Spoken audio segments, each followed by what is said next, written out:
Welcome to the Freeride World Tour by Peak Performance. It's stop number 2 of the 2024 season, the Kicking Horse Golden BC Pro. Oh, Canada, we are in my backyard. Kicking Horse has become a staple on the tour, a favorite of fans and riders alike, known as the Champagne Powder Capital of Canada. Welcome to Kicking Horse Golden BC. We are fired up to kick this thing off. Welcome, welcome, welcome. We are here live, Freeride World Tour. My name is Derek Foos, and I'm joined by a very special guest today, Tom Pfeiffer, Freeride World Tour rider, and now joining me in the booth. And before you go crazy in the comments on Instagram, Anna couldn't come because she had to work. So we got Tom here. Tom, welcome to the booth. Thank you very much for having me. It's very good to sit on this side of it. It'll be interesting today. I'm stoked to be here and watch some great riding from all the friends. You know, lots of ex-competitors I used to ride with. I've been on this face quite a few times throughout the qualifiers and the World Tour, so I'm excited to see what goes down from this end. Yeah, the riders are fired up. The conditions definitely a little tricky out there, but we know that they are some of the most talented human beings on the planet on skis and snowboards. Just a quick look at the top. We're going to be on the T1 South face. Riders up there already checking in.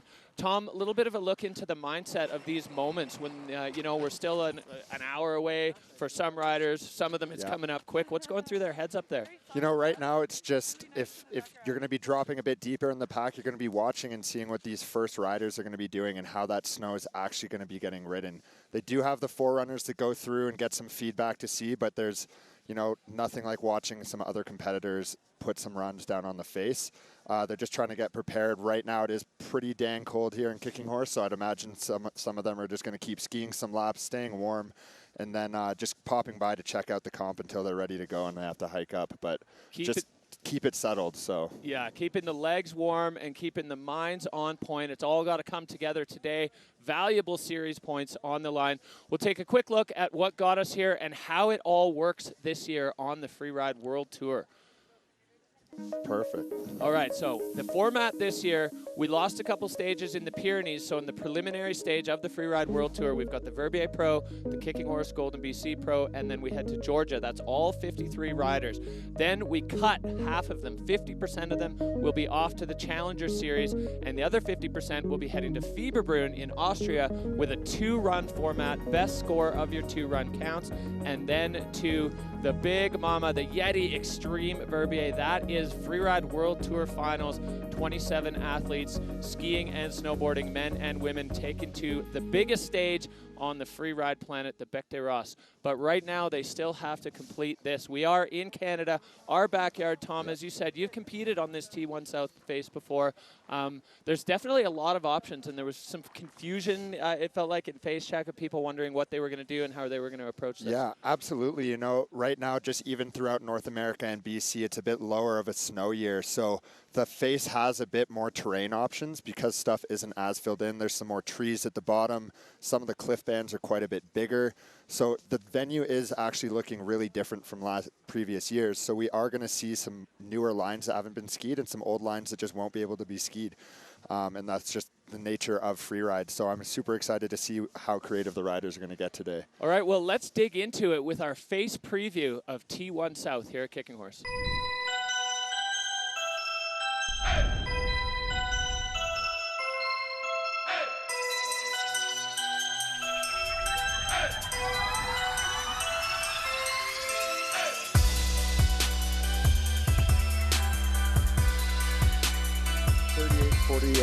40 degrees steepness the whole way, and it is southeast facing, so it gets some beautiful sun but not sun-baked.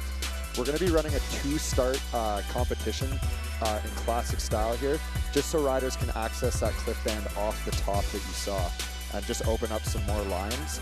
And that keeps, you know, more creativity, more options for all the riders, and they don't just get pigeonholed into one line. Conditions today, there is some fresh snow on the venue, but unfortunately there's a pretty tough crust underneath. Again, that is just the nature of being in the mountains, so the riders are going to have to choose lines in which they can handle that crust underneath. And so we'll really see the riders who are going to choose smart lines within their ability to land, and that's going to weed out that like maturity that you see of these riders that are going to be able to push through with some consistency into the finals. So. Yeah, it's definitely going to be, you know, rule number one in free ride is ride to the conditions. And you know, hopefully we're going to see all the riders step to that. They definitely have a deep skill set and a huge bag of tricks that they can apply on this. And for some of the riders, you know, we've been chatting a little bit, the Kiwis, the Scandinavians, and those that came up through the IFSA qualifier series are pretty comfortable skiing on bulletproof conditions. Now, this isn't bulletproof. We do have a skiff of powder on top, so I think we may see those riders from those nations kind of rising to the occasion. Absolutely, and I'm going to keep my eyes on Jackson Bathgate and Kristofer Turdell, the two riders that, you know, they know this type of snow so well. And I had a chat with Jackson earlier, a local from Canada, and he was saying we've ridden this face in these conditions, so he's seeming pretty confident, and I'm excited to see. All right, well, here's a big picture look at the T1 South Face here at Kicking Horse, the Super Bowl as it is known. The weather today, a slightly chilly, even for Canadian standards, minus 20 Celsius, but we've got perfect blue sky out there. The visibility is unreal. There's no clouds. There's no wind. Oh, it's showing minus 15, so it's warmed up a bit. Not down where we're sitting. We're down in the shade at the base of the face. 5 kilometers an hour wind, so hardly anything. A little bit of fresh snow on top. As you said, we have had a warming trend in BC previous to the what we're sitting on now. So we had some warming, then we had some cooling. The snow got hard. Luckily, it snowed on top. Supportive crust. The crust underneath, the riders aren't breaking through that, which is great because a breakable crust definitely alters things. So many line options on here, so many different directions you can go, so many ways you can take it. We were chatting a little bit earlier about the long and low might be better than the big sends to flat. Yeah, so looking at the face from previous years, just with the snow levels, everything used to set up from the riders right to the left. You saw Craig Murray, Ross Tester, some of these guys with a great bag of tricks, being able to work the venue in that capacity. And we might see some of that today with some riders like Finn, Maxime Chabloz, Max Palm, Marcus Gogan, guys with a great trick bag. And so, you know, a couple other lines that aren't in are some bigger cliffs off to the left that we saw. So we are going to have to see how they handle that, especially with that crust. Yeah, riding to the conditions and riding also to the judges' criteria. The judges have their 5 criteria that these riders are trying to fit into, and we put together a nice little package, and you can have a look into exactly what goes into the Freeride World Tour judging.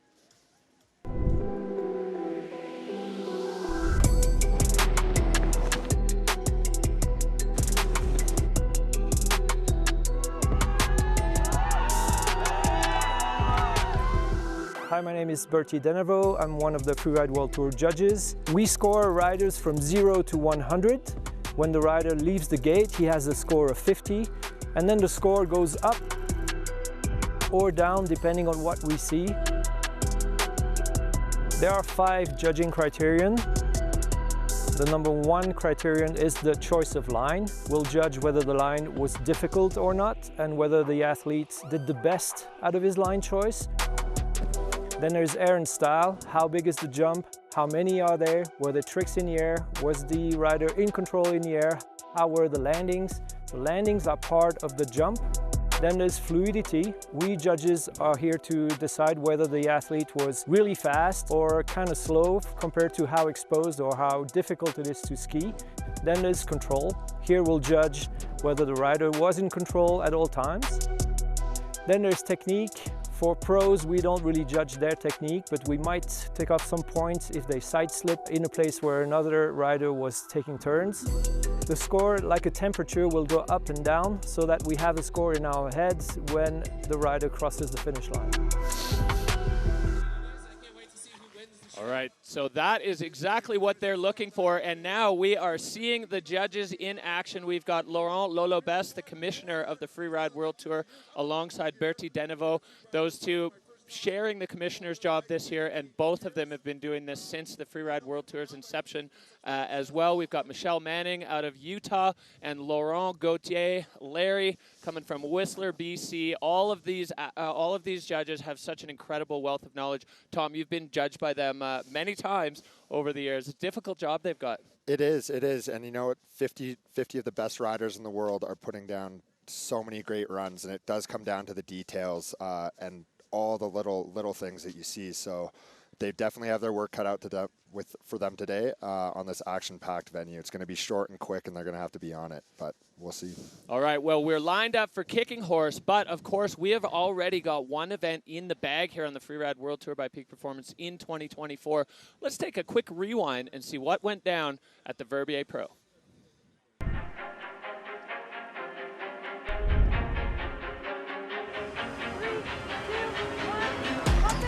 Which has, already in the air, half a second into his run.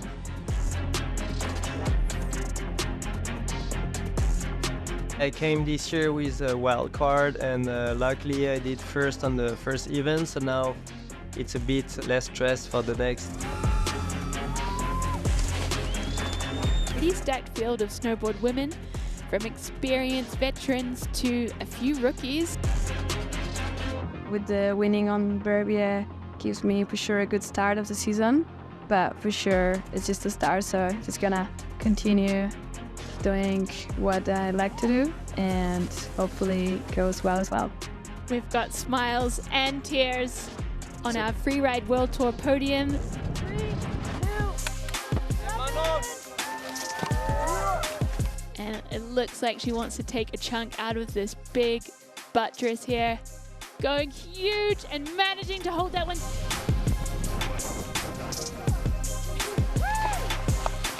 My mindset was like, there is a huge level this year for sure, and all the girls are super riders, so I wanted really to go big. She is flying out there and lining up another huge air. 4-point landing, looking super strong coming out of there.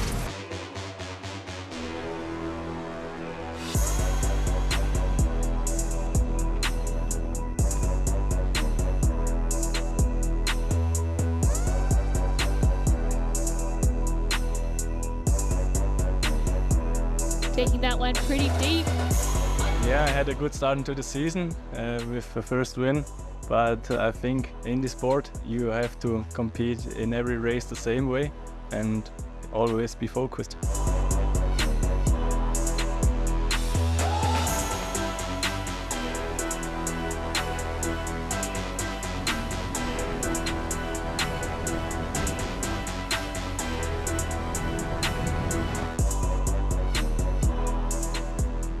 What an unbelievable show we had in Verbier, and we have it backed up right here at Kicking Horse. Incredible. We've got Hedvig, Nuria, De La Rue, and Zuzanna Witych all sitting pretty at the top. And right now, the Kicking Horse Golden BC Pro will be right back after this short break.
Welcome back to the Freeride World Tour by Peak Performance. We are at the Kicking Horse Golden BC Pro. I'm Derek Foose. I'm joined here with Tom Pfeiffer, and we are ready for snowboard women. The action is about to kick off here. Just a few short minutes to go before the snowboard women drop in on T1 South here at Kicking Horse. A sparkly sunny day, chilly down in the shade, but it's actually a whole lot warmer at the start where the riders are hanging out, so they're feeling pretty good and they are fired up. Absolutely, and we'll see what the sun is doing. You know, it is sitting in the sun. Starting is going to be Nuria Castan coming in first in Verbier. the current leader. And then starting off today is going to be Marissa Krawczak, who's just underneath the cut. So she's got a lot of pressure on her. Yeah, so Nuria sitting first right now in the overall rankings with Anna Martinez, the rookie, just behind her. And then we've got a couple riders that are down below looking up that had some crashes and some serious issues at Verbier. So they're going to be looking to put a stamp on today and get themselves up on the good side of that cut line. Now we'll have a look at what we're going to be doing today exactly. You see Cody Bramwell up there getting himself ready. These riders just kind of going through it. Everybody's got their whole mental preparation game. It's really important to have the mental side as on point as the physical side, and this is what we're looking at today. Yeah, we have Marissa Krawczak, like I said, opening it up for the snowboard women. And as I mentioned, she's just underneath the cut, and followed behind her is Tiphanie Perrotin, and she's just above the cut. So a lot of pressure on these two moving into the second comp, and the margins are so thin this season with 2 competitions being canceled. So they're all going to have to bring their A game. The whole category is super consistent with their riding from Verbier. It was great to see. So they're all going to have their work cut out for them. Even Nuria, she came 4th in 2022 here with a bummed ankle, so she's going to be looking to hold on to that lead. And I'm just super excited to see what these women come up with. Oh yeah, snowboard women absolutely firing. Here's what you thought, the Peak Performance Fun Bet fan favorites. These percentages are how many of you think these riders are going to be on the podium. So Anna Martinez got 64% of you voting for her. Tiphanie Perrotin, the former Freeride World Tour champ, 63%. And Estelle Rizzolio completing the Peak Performance fan favorite French sweep with 56% of you thinking Estelle is going to drop herself into a podium slot here. So an all French fan favorites out there in the Peak Performance Fun Bet. It's not too, might actually be too late for this event if you haven't locked your votes in, but definitely a great way to get involved. It's essentially fantasy free ride. It's a good time. Pick your favorites, bet on them. Definitely put money on it with your friends, or at least bet beers.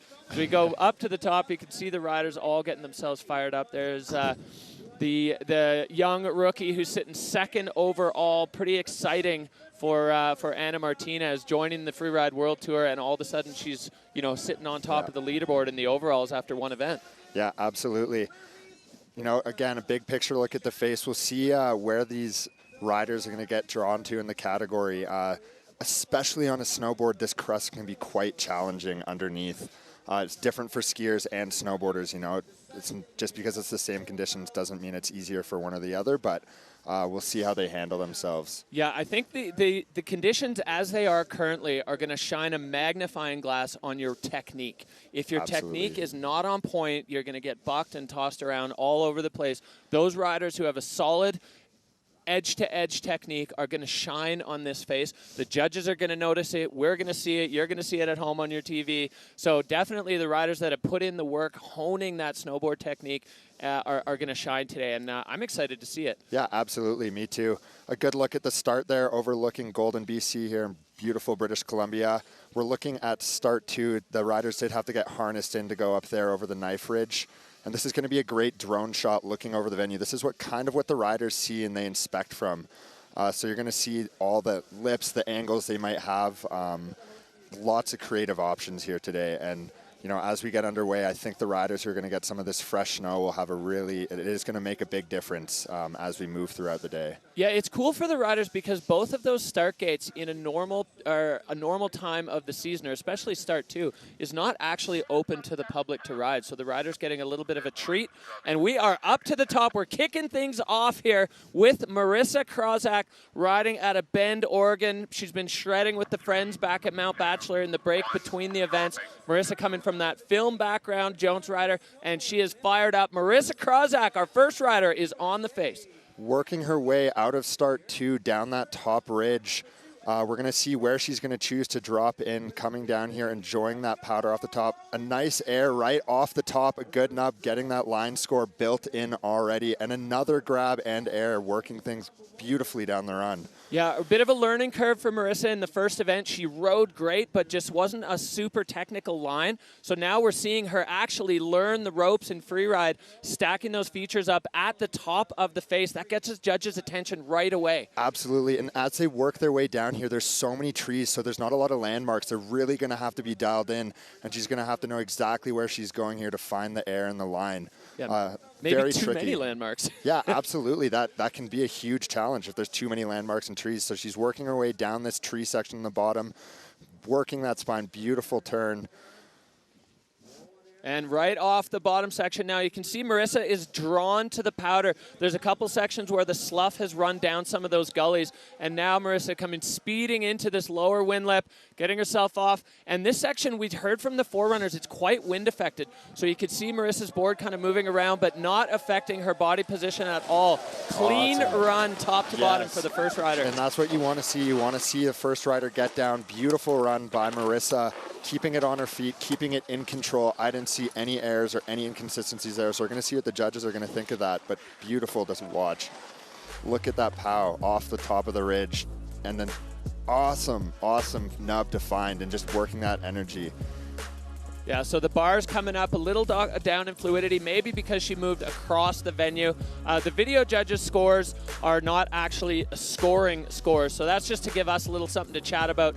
And Marissa's so solid on that heel side edge, which was one of the areas I was wondering how the riders were going to fare when they got on the heel side, if they got bounced around. That was kind of a clinic in good snowboard technique right there. Yeah, and as you see her line there, she has that cut down kind of through the middle of the venue. And so when you're going to do that, you want to keep everything moving at a higher speed and keep that energy up. Waiting for the judges' score here and see what they're going to get dialed in to open off. Dropping in first is really challenging because they're setting the bar for the rest of the category. So the judges have a very difficult job of where to gauge everything. You know, they want to leave room for other riders, and if there is going to be some bigger lines or some crashes. All right, here we go. The score coming in for Marissa Krawczak, a 64.67. She's going to make her way over to the Dynastar hot seat and anxiously wait to see what the other riders are going to have in response to that run. A solid first run for Marissa Krawczak, the rider out of Bend, Oregon. She's stoked. The relief these riders feel when they're in the finish, it's just such a huge weight off your shoulders. Oh, the rush that you have in the start gate through your run, and then once you pass through that finish crowd, it comes all off your shoulders, and it's just the most intense feeling. All right, well, we go back up to the top. You can see the Purcells and Rockies in the background. The glorious backdrop here at Kicking Horse. Absolutely spectacular as we have our next rider in the gate. This is none other than former freeride world champion Tiphanie Perrotin, another French rider in the snowboard women's field. The French ladies definitely having their way with the snowboard women's field. There's a ton of them, and they're all right at the top of their game. While Tiphanie is French, she is still hanging out in Verbier. That is her home right now. It's great to see her back in the mix. You know, it's unfortunate we had Katie Anderson go down, so Tiff got that last-minute call-up for it with the wild card, and she is on course. Dropping in from start one, so already going to shake it up for the judges, working her way through this shelf and this bench section. There's lots of features and opportunity off here, so I'm excited to see what she's going to line up. Coming in, setting up this top drop, there is a bit of slough and runnel from the forerunners they have to work through. Coming in, lining it up, getting everything dialed. It is quite rocky here, so that's one thing the riders have to watch out for. It might be fresh snow, but rocks are hidden. It's beautifully working her way nice and fluid through that section.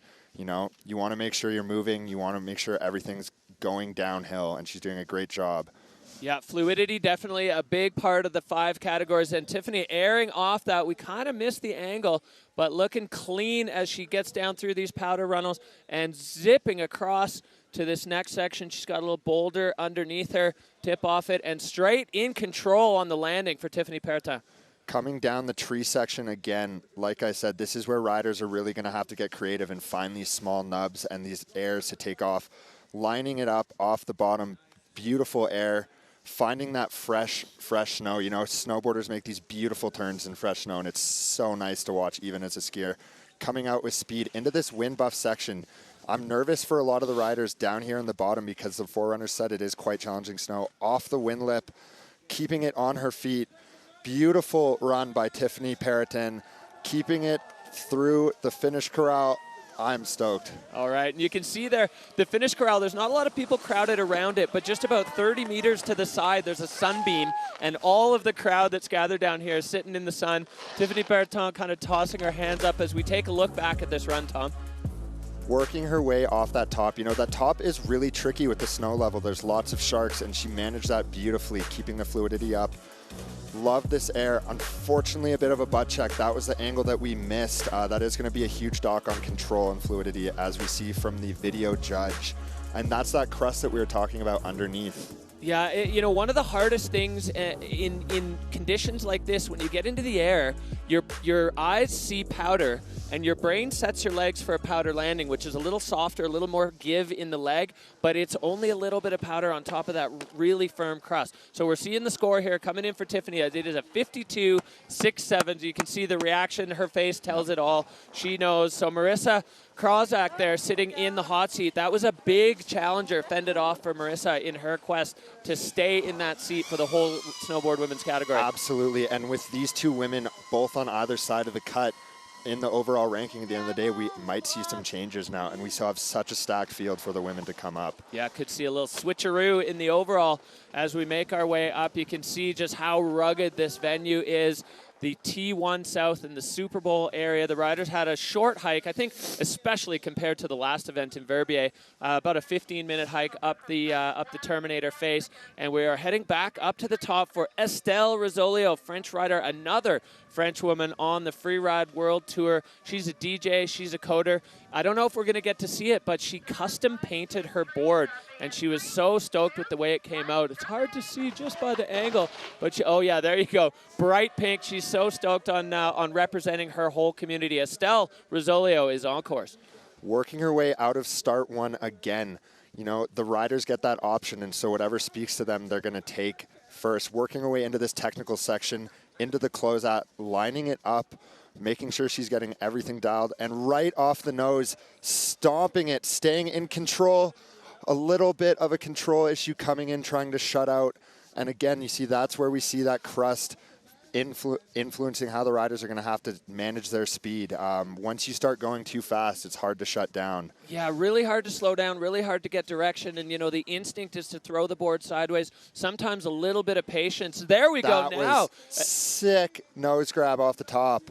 All right, well, Estelle firing things up. She's got a couple big airs. That's what she's become known for in her sophomore year here on the Freeride World Tour. Every time we see her strap in, she is sending. And another one, keeping it in the fall line there. Balanced and on point here for Estelle Rizzolio. This is a great run. Keep coming down in the bottom. This is the most high-pressure situation. You want to finish it off strong, but you're finishing an awesome run. You just want to hold it together. Coming into the finish corral, you can see that she's stoked, holding on. She did have a control issue, but what an awesome run by Estelle. 3 huge airs. I'm so curious to see how the judges pull this one up with that control issue, but incredible riding. All right, Tom, let's take a look back. This first air kicking things off for Estelle. It's almost as if she got lost in her spray there. And then judges loving the line score. They didn't dock her too hard on fluidity and control. Yeah, there might be a little ding, but she went so big. You know, I think it may balance itself out there, and the rest of her run was so solid. Estelle Rizzolio putting a stamp here on the T1 South face.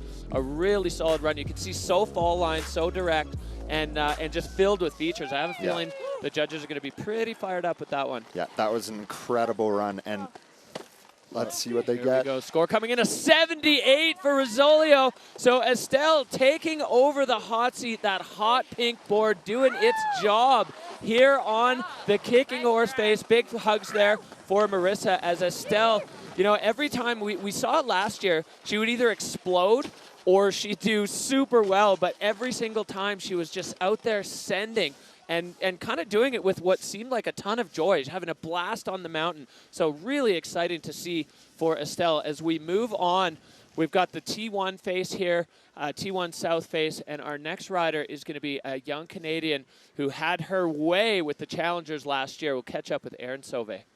Yeah, I'm excited to Coming to Canada is feels a lot more familiar, and I've skied at Kicking Horse before, and I'm pretty excited to be back on home turf with snow that feels comfortable and like home. And I'm also super excited to have some friends and family here and supporting me, and yeah, just feeling a lot more at home. My strategy to pass the cut, well, number one is stay on my feet. That's a big one. And just pick lines that I feel comfortable with and that I'm excited to ride. All right, Erin Sauve, this is her home event. She's from just around the corner in Roslyn. She's the snow school director at Red Mountain. Last year, she absolutely crushed the Challenger Series, taking first, and first. And she had a bit of a rough one in Verbier, just kind of figuring it out. It was her first time doing visual inspection, which is definitely a huge thing to do on the Bec des Ross. But Erin Sauve now, the Canadian rider, is on the face. I'm excited to see what she comes up with here. You know, all the qualifier riders have ridden this venue coming out of start one onto the bench again, and it offers so many good options. Let's see what she lines up here. It looks like she's coming into a bit of a double right off the top, taking the same air as Tiphanie and stomping it, staying in control, shutting down. That's huge, so you can line everything up coming to the next feature. Oh yeah, Erin with a strong start there. Similar approach to what we saw from Estelle, but actually airing onto the platform. Now she's heading way, way out to the riders, right? These kinds of things, they're not going to hurt fluidity as long as you're moving towards something. Now Erin gathering a handful of speed through the powder. Working her way down into the tree section now. Let's see what she has lined up. There's a bunch of different gullies with feature options. Milking that snow, getting the snow up, enjoying the powder a little bit. Let's see what she has here down at the bottom. I think that shows some real savvy there from Erin Sauve, popping right off the nose of that one. And you can see she's directing herself to where there aren't tracks. For these riders, where the snow's not that deep, but if it's not chopped up, then you still have an opportunity to throw some spray and control your speed. So savvy riding from Sauve. Savvy Sauve wrapping up her run here as she finished out strong showing for the Canadian rider. Putting one down on Canadian soil for the Canadian. I love to see it. Let's see what the judges think and if it will be enough to knock out that commanding score that Tiphanie just put down. Yeah, absolutely. All right, we can take a look back here. I really liked Erin's approach to that first feature, dropping off and then sending right off the nose as we see the judging criteria, control way up, fluidity, and the line. Yeah, you may be right. Estelle may have had a few more features stacked in there, and some of them were really big, but nonetheless, a solid run, and I really like this final hit from Erin. And it was such a clean run, too. No issues, no hands down. I'd love to see that. Staying in control in tough conditions is extremely challenging, and that's why they're the best of the best. That's right. Hi, so. everyone at home. Love you, Roslyn. All right, well, shout out to the homies there back in Roslyn. It was a nice quick commute for Erin Sauve to get up here to Golden as the score coming in 71-6-7. So Erin putting herself into second.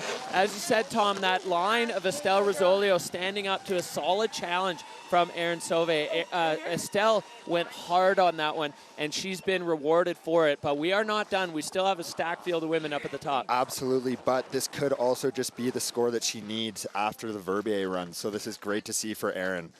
Let's see what comes up next year. She's in the mix for sure, sitting pretty in second. As we're going to head back up to our current rankings champion, Freeride World Tour leader. This is Nuria Castan Baron. She was on the tour, then she was cut from the tour. She went back to the Challenger. She earned her way back on, and then she won her first event back in the Freeride World Tour family. So she's fired up. Nuria has had quite a journey in her various trips to Kicking Horse. The last time she was here, she rode on a broken ankle. This time, she's lost all her luggage, so she's riding on everybody else's borrowed gear. But the Freeride World Tour family coming through for Nuria and getting her all kitted out and ready to go. Awesome. Dropping in out of start one again. It seems to be a popular start gate for the field. Let's see what she has lined up. She's been down this venue before, but in a bit better conditions and higher snowpack. Beautifully working her way through. Oh, unfortunately clipping a rock and carrying too much speed into it. She's up. Let's see if she gives us the okay here. She did go over some rocks, shaking it off. Yeah, right in the belly of that heel side turn. That whole edge was fully loaded and then clipped a rock. It is quite sharky in there, and this is one of the tricky bits of this venue right now. Oh, and Nuria just getting scrambled up into this gully. Yeah. So she's just going to have to rock ride on out of there. But she got through safely and clean, and she's continuing to ride. That's awesome to see. She can still put down some features and some stuff to get her line score and keep her score up. Awesome air coming into the powder. She wants redemption for that top section, so she's getting it, working those pow turns. Let's see what she can get down here. Yeah, as you said, Tom, a bit of redemption, and sometimes you can salvage a score even with a fall, because you don't necessarily want to give up and put yourself just, commit to being last. Salvage a few points, and Nuria's doing exactly that. Yeah. She's riding aggressively here. Getting another little double bonus and a feature through the gut of that chute. Coming down into the wind lip. Awesome grab, pumping it, and working her way to the finish corral. Keeping it on her feet. I'm glad to see she's okay after going through those rocks. And like you said, Derek, tough for her losing all her gear to come here. As a rider, that's your biggest nightmare. Absolutely, yeah. You can see, we'll have a look back at the replay as she approaches this. She gets herself into position, and then, she lost the edge as the ground rolled away from her, and it sent her right into those rocks. So high line score we're seeing from the video judge. That looked like it was a real uncomfortable fall. Yeah, absolutely, and I'm glad she didn't roll or go over the next cliff band, and she got back onto her feet. She kind of got sucked down low, working the pow down the chute though, and finding this awesome nugget right off the side, keeping it on her feet. As you said, you can salvage a run, and that's what she did. And that's professional riding, That's awesome, smart riding. The mental side of that, to get yourself, when you've just been rattled completely at the top of your run, to be able to put yourself kind of back into the mental state, to continue to perform on the rest of your run, extremely difficult. That's why these athletes are pros. So the score there for Nuria, 36.33. That's a tough one for her. But luckily, she's still sitting on a first from Verbier, so she'll be able to shake that off as we head to Georgia for the next stop. But not going to be Nuria's day today, as we see Estelle Rizzolio fend off the current ratings champion. So that's a big one kind of out of the way for Estelle in her quest. And as we only have 2 riders left at the top, that means Estelle is going to be on the podium today. Will Erin and Marissa? Well, time will tell as we head back up to the top for our next rider, who's going to be Anna Martinez. Anna, a former freeride junior world champion, and right now sitting in 2nd overall in the freeride world tour. An incredible start for the young Chamonard, French rookie, and a pretty big splash in her debut on the freeride world tour. Yeah, she absolutely killed it in Verbier, and she's the next only other woman going up to start 2 that we've seen in this category. Coming in, dropping goofy on that toe side, working that ridge, getting the pow. It's nice when there's still some fresh snow. You've seen a rider go, but you still have lots of options for landing and takeoff. Coming into this cliff section and boosting it, stopping it, staying in control. Great start to the top of a run. Working the corners of these cliff bands is awesome, and stomping it again. Great run from Anna so far. Coming into this powder field, keeping her speed, keeping that energy up. That's what the judges love to see in this riding on this short venue. Keeping the speed and the energy going. Coming into the 3rd one, getting hung up, but making it work and staying on her feet. Yeah, frantic pace here from Anna Martinez. A lot of strong backside riding. She's been on the heel side, kind of moving from riders left to right across and stacking the features up. Anna Martinez put more features in, I think, than we've seen from anybody else. Another little ollie there as she comes down into this low powder field. So strong from the young French rider, and a really, really good statement here for Anna Martinez, as now she's down into this wind crust. This is the part where we hold our breath and hope that they can just keep it together through the finish arch. And you can see her board shaking through it, but she's through the finish corral with an amazing run. Will it challenge Tiphanie Perrotin's commanding score of 78? I think it's going to be a great result for her today. All right, well, unbelievable run there from Anna Martinez. Tom, let's take a look back at the replay. Look at that pow moving off the top. It goes right over the side, stomping that first cliff on the traverse track too. Strong legs from Anna, and coming into this next feature and also stomping it. Her slough going off the side, great management. I expect to see that from a lot of the European riders in the bigger terrain that they ride on. And coming into the tree section with a great pace too. you know, making quick work of that smaller section at the bottom. I love that turn there where she had the air and then she had to quickly slash back on her heel side to avoid running into that wall. You can actually see the little shape of the J there in the line tracker as Ana Martinez, extremely technical. Most of those airs at the top, all on the heel side edge. As you said, a goofy foot rider. So she was working that heel side and not getting jangled, not getting bounced, just holding on. She is a CrossFit professional, so you can tell that's working out. The legs and core rock solid as we see the score. Is it going to challenge Estelle? It goes up into the 80s. Ana Martinez with an 81.67 and taking over the lead from her French compatriot. Incredible riding there from Ana Martinez. Love to see it. The two French taking 1 and 2 right now. That was an incredible run. Great line choice, great pace, great energy. And again, that's what the judges are going to be looking throughout the day. Yeah, and I think the subtle difference there between her and Estelle did have that small mistake, but it was on such a huge line, the score still boosted up. Ana, just as technical, just as difficult, and flawless top to bottom. Absolutely, and no control issues is what's going to keep you up into those top 3. So. Oh, yeah, and we are back. This is the last rider for the snowboard women. It is Ana Orlova. In 23, she was the runner-up, or sorry, in 23, yeah, runner-up here at Kicking Horse and 3rd last year. So Anna's got a deep, deep bag of snowboard skills, and now she's going to want to lay this down. She's seen the gauntlet thrown down by the French ladies, and Erin Sauve now holding on to 3rd. We will see if Ana Orlova can have a say in the podium situation here at Kicking Horse. Dropping in from start 1, like we've seen from the rest, most of the category, coming in, looks like she's going to be lining up a big air, making sure she's getting it dialed from the top. There's not a lot of landmarks on that, so they really want to make sure they're coming to the right section. Let's see what she has lined up. She's trying to avoid those sharks, as we saw from Nuria, and stomping it, finding that pow landing. Oh, but Board just bumping out from under on the heel side there, unfortunately. That was a really creative take on that section. Yeah, coming into that little shoot drop into the right. It's a bit hidden there, but staying on her feet, great speed, in control, shutting it out into the pow field and the tree section. Working off this nub here, stomping it again.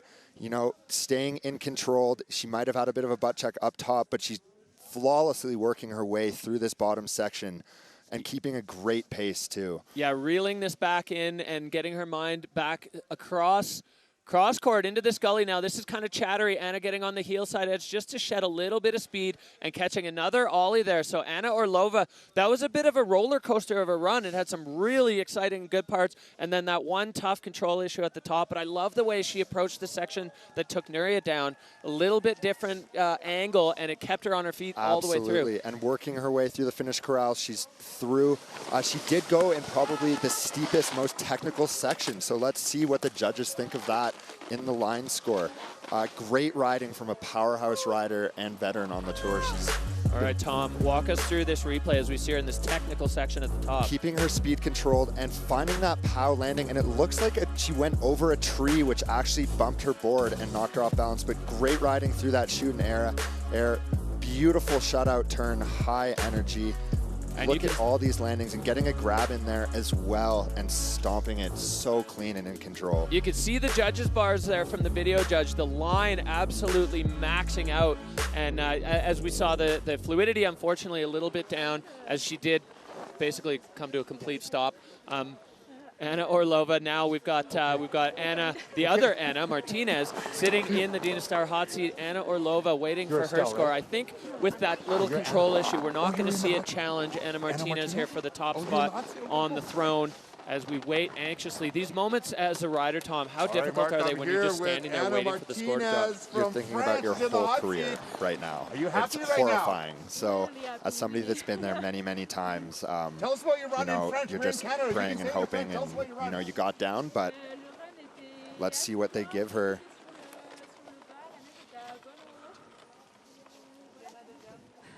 And I will say one thing.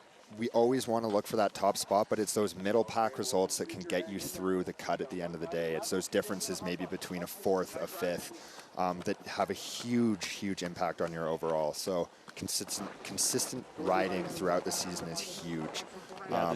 Judges weighing it up. You can see there there's a bit of a gap between Marissa Krawczak and Erin Sauve in 3rd and 4th. And, you know, a lot of these numbers are really to do with the ranking, or is it going to place above or below? And as you said, you know, a mid-pack result in these events can really elevate you over the cut line. So Anna now kind of nervously waiting for that score to drop. She knows she kind of had both sides of the coin there. She had some really, really solid sections, and then she had one serious control issue.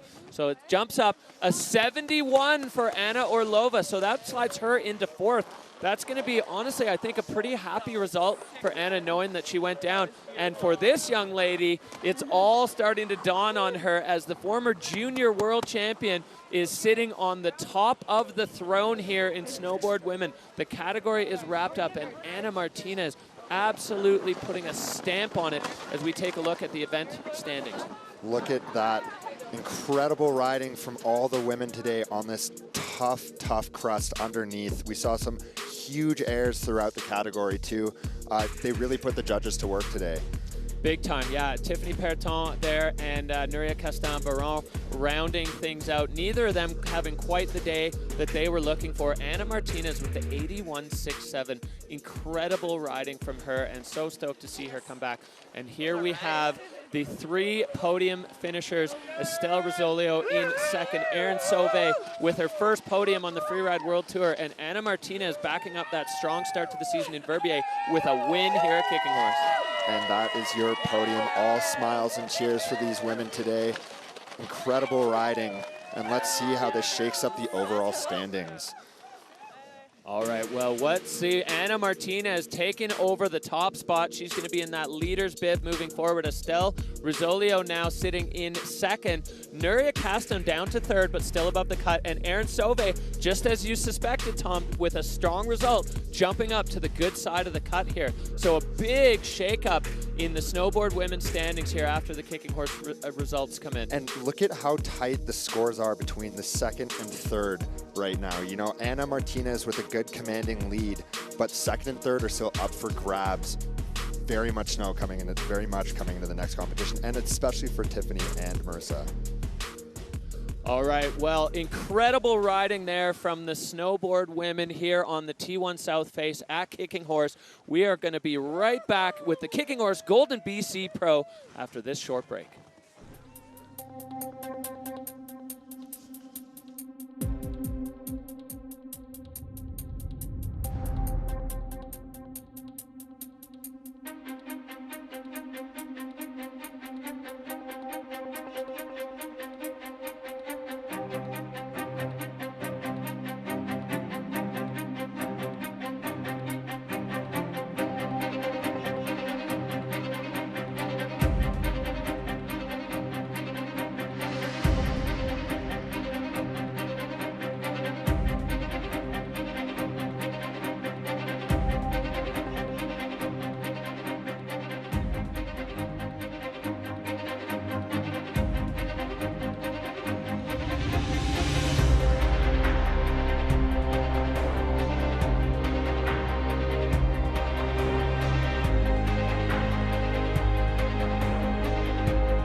Welcome back, Freeride friends. If you're just joining us, this is the Freeride World Tour by Peak Performance. It is the Kicking Horse Golden BC Pro.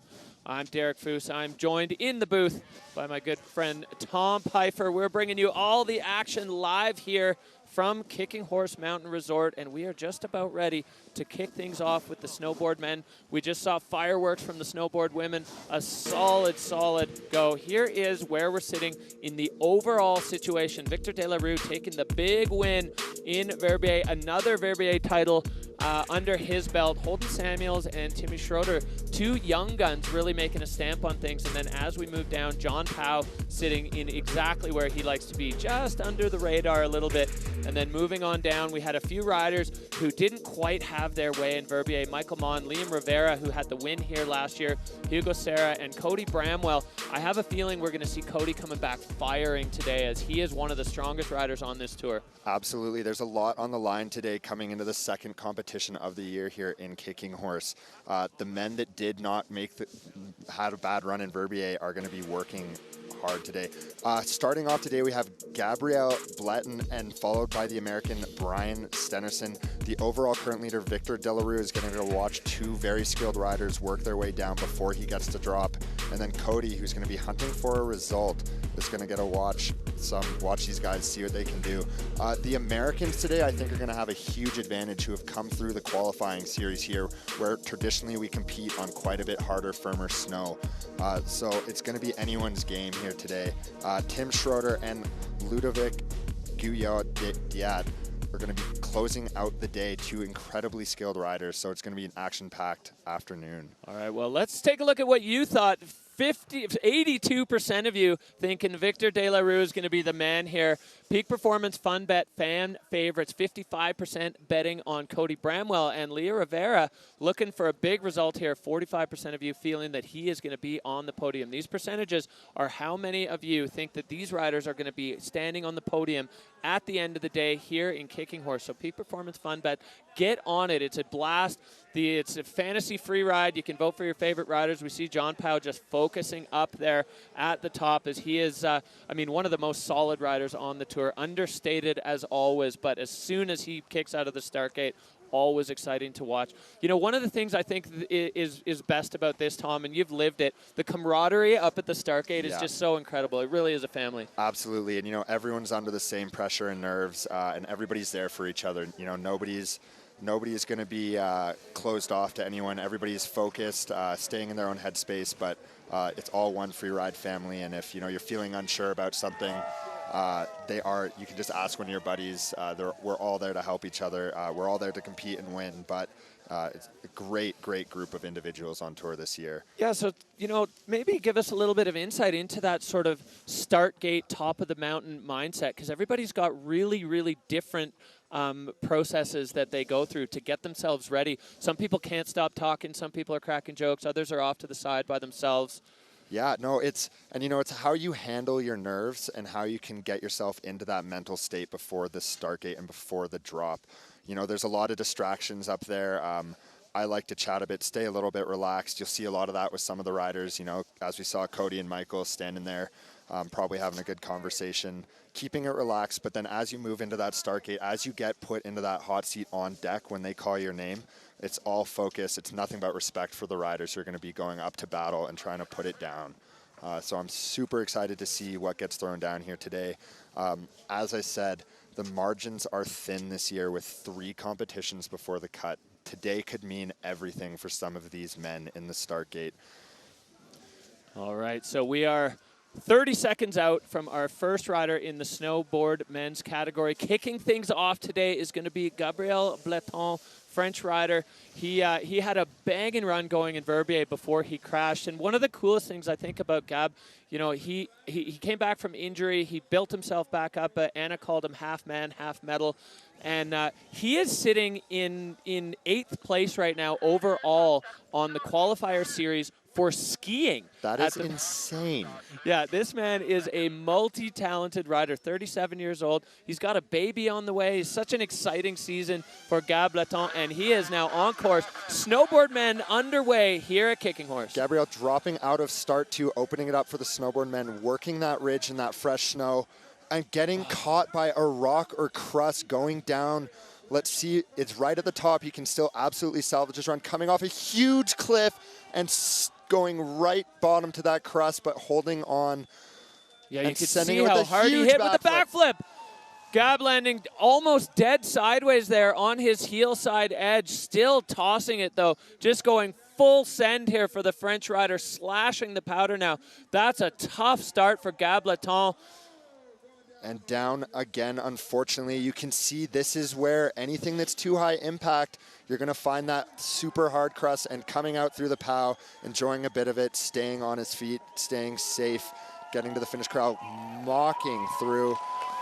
Unfortunately, not the run that Gabriel would have wanted today, but it's going to give a good read for the rest of the riders in the start gate of how they're going to have to adjust their lines. Big time, yeah. Gab Bletton going all in on that, Tom, as we look back to this first feature, a huge air off the top. Just sending it, and you can see right there, the crust just absolutely takes their legs out. I don't care how strong you are, and a huge backflip to follow it up, but again, can't quite hold on.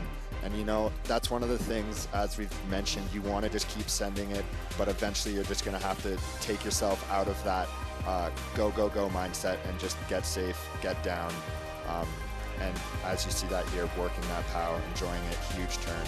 Yeah, riding to the conditions is going to be the name of the game today. Gabriel Bletton biting off a bit more than he could chew with that line. And Tom, you nailed it there, that the read that the other riders are going to get on that. So 27.33 for Gab Bletton. Obviously, huge control issues a couple of times. I wonder how rattled he got when he was riding down the ridge and started his run, unfortunately, by going straight over the front of his board. And that's such a big mental shake. You know, right then and there, you just know that it's not going to be the run that you want.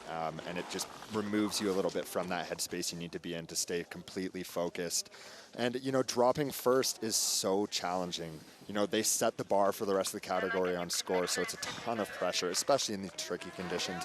All right, back up to the top we go with Brian Stenerson. Brian earning his way onto the tour through the Challengers last year. He wants to give a big shout out to Rocker and Grizz, his two pups, as well his girlfriend and his sister traveling here with him to join him. They were giving him a little bit of crap after Verbier for shouting out to his dog and not to them. So big shout outs to the Steners family as he is on course now out of start one. Ripping out of the start gate, start one coming down that bench. Lots of options here to get creative for the snowboardmen, for Brian. Working his way down to this top cliff band, avoiding the sharks and staying on his feet, stomping, shutting it down over this cliff band. Let's see what you can line up. Getting a little caught up on speed, popping and finding an awesome transition and bolts. Look at how strong those legs are off the nose.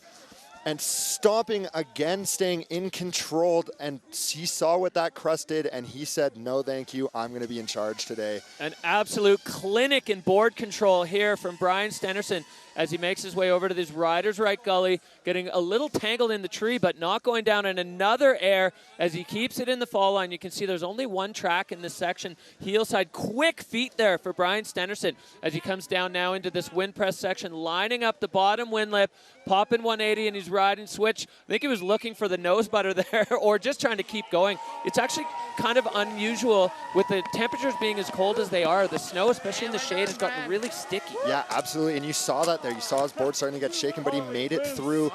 Excellent control and such solid riding from Brian, taking it to bolts. All right, Tom, look at run that us top through this. air. Yeah, so strong just, at the top. He didn't even move. You know, that just stomped it, lined up that transition, and awesome, and staying in control through that crust, through that chewed up section. You got a little hung up on a tree, but he managed to keep his balance and just staying in the air, keeping that energy high, popping off whatever he could find down there, and a nice 180. But you see, look at that board shake through that tough snow. It's keeping it super fall line from start one after that little bank, and the judges love to see that. Yeah, that was a strong run from Stenny there as he now waits for the score. He's looking at the monitor, looking at us. Shouting out to the sponsors. Let's see what he gets. Score coming in for Brian Stenerson, a high 76.67. So Stener's going to take over the hot seat from Gab Bletton as he's really put down a solid performance here on the T1 South face. Rightfully taking that hot seat. Yeah, that was great. Really, really strong run. And as we kind of said at the beginning of the show, some of the North American riders, as well as the Scandies and the Kiwis, are going to be solid on this face, on these conditions, as we're heading back. You know, incredible run there for Stenner. Yeah.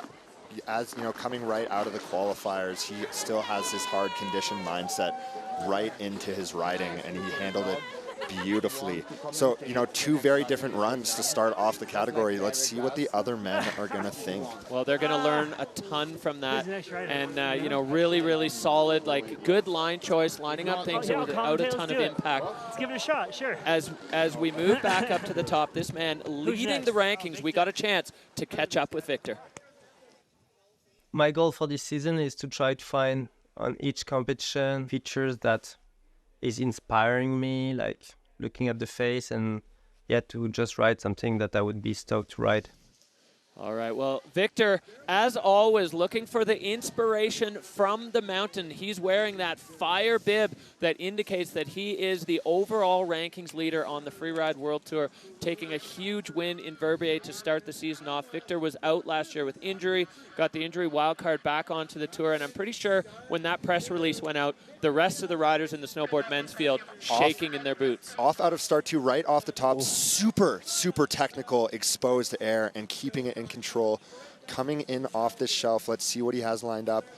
And incredible double, oh my gosh. Gapping the shelf. Victor has a tendency to start his run with a bang, and he has done that once again. A huge move. Victor going right away for the backside 360 and solid. An incredible first half of the run here for Victor De La Rue. Let's see what he can cook up down in this tree section where there's a lot of hidden trees and nubs to work through, but he can be super creative. Coming in, keeping the pace high. Let's see off this bottom little low angle cliff and popping, staying on his feet, working his way out. Incredible riding from Victor. Can he hold on through this wind buff section? No wind lip air, just wants to get through after that insane run.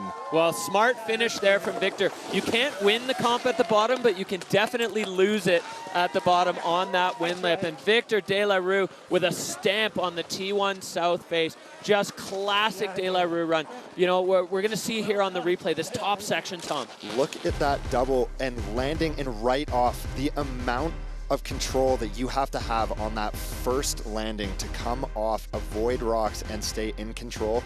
Huge backside three to follow it up, keeping that energy and style score high. The judges love to see a mix of both, especially in this venue where you can be technical and creative, and there's also great lips, and Victor utilizing every part of this venue today. Yeah, and just showing that savvy that he's got in the lower tree maze, keeping it pretty fall line, not letting himself get caught up in the crust or the trees or anything. If you keep your board pointed down, you're not going to get caught on anything, and then just deal with the speed down on the apron. Victor showing the veteran savvy that he's got across all venues as the score ramping up. 88.33 for Victor De La Rue, backing up the beginning of the season performance with another huge one as Brian Stenerson's stint in the hot seat coming to an end, and Victor going to be taking his throne as the king of snowboard men. Absolutely, and that was an incredible run up top. You know, we didn't get to see the replay of that entrance, but it's super exposed cliff right off the top. Like what he did in Verbier, right out of the start gate, keeping the energy high. We're going back up to the start gate. And we see Cody Bramwell here. A couple years ago, we had Cody in a three-way battle for the overall title with Victor De La Rue and BMO, Blake Moeller. The three of them just going back and forth, blow for blow, as Cody Bramwell, the British rider, he's back on tour after injury. So exciting as he pushes out of the gate to start things off. And I'm always excited to see what he has lined up because he's so creative and has such a good trick bag. Coming into this bench section where we saw Brian come in earlier, keeping it clean through the rocks, staying in control as he comes into this next big cliff band, going through that cliff chute, shutting it out, staying on his feet. Keeping it simple for him is going to be huge today after his finish in Verbier, working his way through that POW, just enjoying a little bit. This is where you can kind of reset after that intense top section. Huge backflip off that lip and staying on his feet through the chute, shutting down, staying in control, popping again, working the bottom of that section. Cody putting on a clinic through the bottom half of this venue, keeping the energy and the pace so high. I love to see that. That's classic Cody riding through the finish corral. That's exactly what he needed today, just something on his feet, something consistent and reliable. Full throttle Cody Bramwell. That is exactly what we have come to expect from this man, and he is going to be hyped up on that high five there with Victor as the two of them kind of just sharing their experience. And Cody Bramwell blowing us away with that massive cross-court backflip. We'll see here on the replay, Tom, as he made his way through the chute and then he just hit the gas. Yeah, absolutely, and staying in control, shutting it down and finding up the trajectory for that lip, getting the speed, huge backy to just perfect landing and shutting down through the bottom of that chute, making quick work of it, not getting lost in his slough. Great show of riding from Cody through this today. Will that top section be enough to challenge Victor? He kept it safe through that chute, but it was an excellent, super fluid line. Yeah, you could see on the bars the line score was a little bit lower than what we saw from Victor with that incredible start. We'll see if we can catch some of their thoughts here. Oh my God. You can see how intense this short venue can still be for these guys. Cody out of breath, but... What'd you get scored yet? 88. Oh my God, good shit. Well, Victor looking very comfortable in a seat that he has become used to sitting in, the Dinstar hot seat there. He's got his board up top. We're going to be drunk we're going to be drunk in 1 hour. There is going to be a good party for these boys. All right, well, Cody Bramwell, the score coming in, it's going up. It's into 71-6-7, so sliding in just behind Brian Stennerson and a couple spots behind Victor De La Rue. So that's going to be a solid result. Cody just needed something good to get himself back onto the uphill side of the cut, and I think he did exactly what he needed to do. Yeah, absolutely. And moving into Georgia, you know, having a good result under your belt or something, or a run that you've landed and completed is huge for your mental game as a rider in this season. For sure. Confidence is everything on the Freeride World Tour. As we see back up the beautiful start gate at the top of Kicking Horse, we've got Big Michael Mon. Michael having, again, a bit of a tumble in the first event, right now sitting in 10th overall. He's another one going to be looking for a strong result. I have a feeling for Michael that this venue and the conditions could really fit nicely with his skill set. He is so technically proficient in challenging snow conditions, and that's something I've witnessed in person. So I'm so excited to see what he has coming into the top section, making quick work of those sharks, and a nice 3 off the top over the bench, shutting it down, staying in control, popping again. Unfortunately, a bit of a wash, but nothing too major. Let's see how he comes into this bottom lip. Another 3, stomping it. Boom for Michael Mon. The long and lows coming through. Now he's got to get through this lower gully section, completely pinned. The board handling skills of Michael Mon coming through in spades here as he is absolutely flying into the bottom section. Michael Mon showing us what he can do in tough snow. Excellent line. 3 right off the top backside. Over that shelf is so exposed if something goes wrong. Yeah, aggressive take from Michael Mon, and he knew he had to do something. You know, going down in Verbier, he's sitting lower in the rankings than he'd like to. You guys are too kind. You know, Michael, one of the kindest guys on tour. So humble. Awesome. Look at that. Just didn't even move. Just stomped and right off another air, staying in, keeping his speed up. Judges love to see that link of features. Again, right into a POW landing. The judges, the bar looking high, and look at how fall line that run is, just right down the middle of the venue. Oh, that was so exciting for Michael Mon. So a strong line at the top.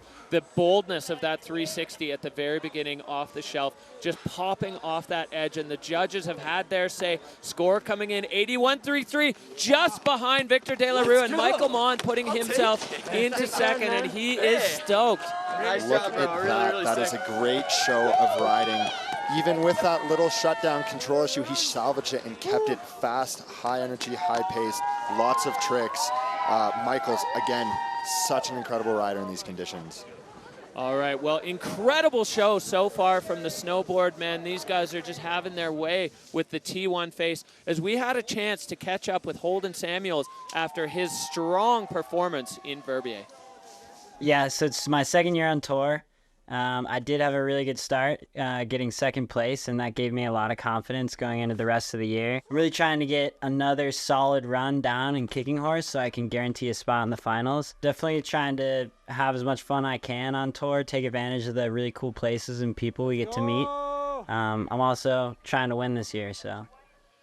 Well, 2 years in a row for this rider, starting off the very first event with a huge result. He was second in Verbier, and now he's going to be looking to back that up. The Bozeman rider, him and Michael Mon, really good travel buddies, as well as Warren Doyle. The three of these guys all living in the same zone, and Holden Samuels on course right now to try to back it up. Coming out of start one again, there's lots of option this one, so I'm not surprised that the riders are taking this one. They can also get fall on right away. Let's see what he has lined up. Huge backflip off the top. Oh my gosh. Unable to hold on. Holden Samuels going absolutely ham out of the gate with a massive backflip, and another one not quite able to get the rotation. Holden sending it off the top, going for broke for everything. And you know, sometimes that strategy works, sometimes it doesn't, but huge move and just keeping it in control now. 2 crashes, pretty sizable. He just wants to get down. You know, this is where you say, I'm going to shut it down, get down safe. I'm glad he's up and moving after 2 big crashes on this firmer snow underneath. But massive backflip off the top, keeping the energy high. And that just shows you what Holden is capable of doing and what he's looking to do. This is really an insight into mindset, too, because Holden Samuels already sitting on a great result. In his mind, he's like, all right, I can go for it here because I don't need to worry about it. Whereas both Cody and Michael, below the cut coming into this event, they needed something solid. So Holden going absolutely ham, gunning for basically the win or that, and not working out for him, I think, with the conditions. But let's take a look back, Tom. This was unbelievable.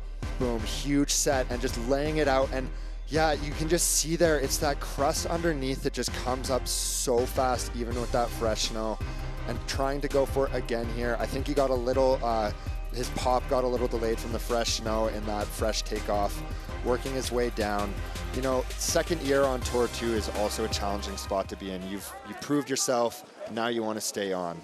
Yeah, well, Holden Samuels is going to still be holding on to that great result he had from Verbier. This one is not going to be a podium result for Holden, but he certainly showed us what he's got in the bag there. Holden Samuels' score coming in at a 22. That's going to be good enough for 6th so far, as Holden going to just, I think, do a bit of a systems check. Hopefully he's feeling all right after a couple of heavy slams. Yeah, and you know his good buddy Michael Mon runs the, it's a really good advocate for the head and the concussion program here on the World Tour.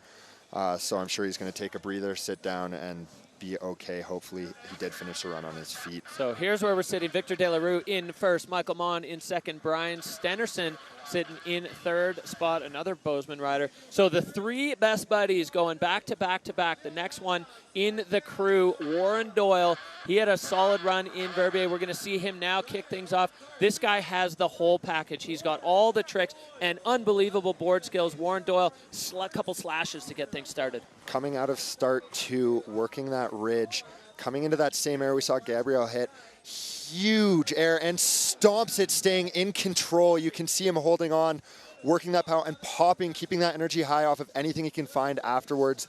Coming into that lower tree section, mocking and again finding another nub to pop off. That's huge for the whole line score, breaking through his spray and his slough. So pinned here for Doyle, as he is top to bottom one of the fastest runs that we've seen, finding every little feature. And he really found the angle that Gabriel Bletton missed on that top air, finding a bit of transition, getting a quick method there. Shout out to Method Freeride as Warren Doyle riding with that crew, and he is pumped. Big hugs for his roommate, Michael Mon, travel buddies, and partners in the World Tour here. That was a great run there from Doyle. Yeah, and you know what? On this shorter face, that speed, the judges really recognize just keeping everything linked.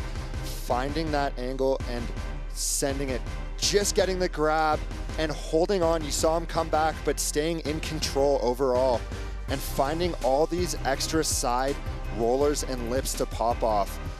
He got the tree tap there. He might have been trying to go over it, but you know, great bonus points, gets the method there, holds on. great run. Tom, you spoke earlier that you thought the long and low airs were going to be the key on this face today with the conditions, with that firm snow underneath. And we saw Warren just sticking exactly to that blueprint, working out for him for sure. That run top to bottom, absolutely pinned with a massive air at the top. So again, the line score, as we hear him and Victor just kind of trading stories. Dude, it was a little flat. We held on. It was better than I thought, to be honest. Sweet. That's awesome to hear. Better than you thought. You know, he did take a high impact air off the top, and so far it's a 50-50 crash land rate. So that's going to be, again, a challenging thing for the rest of the guys up in the start gate. Yeah, and I think that was a testament to him doing his homework. That angle that he took, he did find a little bit of a rollover to land on that Gabriel Bletton definitely didn't have. And for him to be able to stomp that was incredible. Now the judges having to get to work as they're putting their scores in, trying to match up what the riders did to those 5 criteria. And the numbers coming in here for Doyle, 79.67. So putting himself right in the mix with that, a solid effort from the American rider out of Bozeman. Really, really strong statement. And another one who was looking for something good, and he has delivered it. Absolutely, and going straight to the friends. All the fans supporting, you know, we're all friends down at the finish corral. Victor giving him mad props for that run. It's great to see. All right, well, no breaks here at the Kicking Horse Golden BC Pro young Swiss rider Liam Rivera. He has been, it feels to me like he has been in free ride forever. First got to meet him way back in 2016 at the Junior World Championship, and he's been in the mix ever since. Liam Rivera riding out of Verbier, and he is on course here at Kicking Horse. Out of start 1, lots of different start options for these men today. Let's see what he can line up after that huge backflip from Holden. Coming in, taking his time to set it up and get it just right in these tricky conditions. Huge 3 and holding on, shutting down. That was so technical, spinning off the heel edge over that exposure. Liam Rivera getting things started with a bang here in the snowboard men's category. He's got a nice diving board lined up underneath him as he sets to switch. The backside 180, Liam just bringing all the technical tricks here. Loving to see all the tricks getting thrown in and popping off that nose in the tree section right above it, keeping the pace up, working his way through. Let's see if he can get another feature here and wrap up that line score. Awesome riding from Liam, holding on through these trees, coming out, flying into this wind buff section. Again, this is where runs are lost, into the wind lip, stopping it with the extra credit and coming into the finish corral. Tons of tricks, tons of grabs. The judges are going to love that. Looking at the pace that we just saw from Warren, you know, we did see a little bit of a fluidity holdback from Liam on some of those setting them up, but there's a trade-off to getting your tricks right and getting them landed. Yeah, let's take a look back at this first one, Tom. Stomping it, holding on in through that chop that we're starting to see. The venue's getting ridden out now. 180 to 180, super clean. You can see that crust getting him to wheelie, holding on, but still in control, finding that pow, making clean work of the bottom section. You know, as this stuff gets ridden out, there's going to be a lot of little trees, and he just navigated that beautifully. Yeah, Liam with a completely different take on this competition face, going into an area that we haven't seen a lot of traffic, but making very, very good work of it. Yeah. Merci, mec. Well, Liam and Victor just catching up there. Liam waiting for the score. Victor sitting very comfortably in the Dina Star hot seat as he has seen a couple of big challengers fend it off with that huge score that he laid down early in the snowboard men's field. But a really, really strong run there from Liam Rivera. And we're going to see where these points end up. You know, I'm starting to see second, third, fourth, fifth are all starting to stack up pretty tight with points and scores. So, you know, we're going to see how the rest of the category shakes up, but we'll see where Liam ends up sitting after that run. Huge, huge run with tons of tricks and grabs, keeping that energy and style score high. Well, anxious moments for Rivera as the score coming in with a 78. So Liam moving himself into 4th place. You can see his reaction. He's like, wow, what's it going to take? Yeah, it's going to be, you know, it's an interesting day. It's those, you know, 3 or 4 or 5 medium to smaller features or 3 big features and staying in control. And it's just, it really depends on the rider's style, where they're at in the overall. It's all these little things they have to account for and see how they can put it down on this day. Real bunch up there between 2nd and 5th right now in the snowboard men's category. We head back up to the start gate where we are looking at Hugo Serra. Hugo, French rider, living in Verbier, running the free ride team there. This guy is, he is truly the epitome of giving back. He's always friendly. He'll take people riding. He's kind of a favorite among the youth and the younger riders. He just sort of takes everyone under his wing. And I was so stoked after he got cut a couple years ago to see him earn his way back through the Challenger Series and see Hugo Serra back on the Freeride World Tour. And the amount of skill and consistency that takes is massive. Coming out of start 1, Hugo coming out with some speed. You know, he's quite a tall individual too, and that can make riding and freeride challenging. Working his way through that bench, making quick work at the top section, coming into a cliff band we haven't seen a lot of other riders go into, making the first tracks. Yeah, fresh tracks for Hugo. Dropping in, and now he's lining up right off the nose of the buttress. A perfect connection with the ground. Hugo Serra with a strong statement at the start of his run.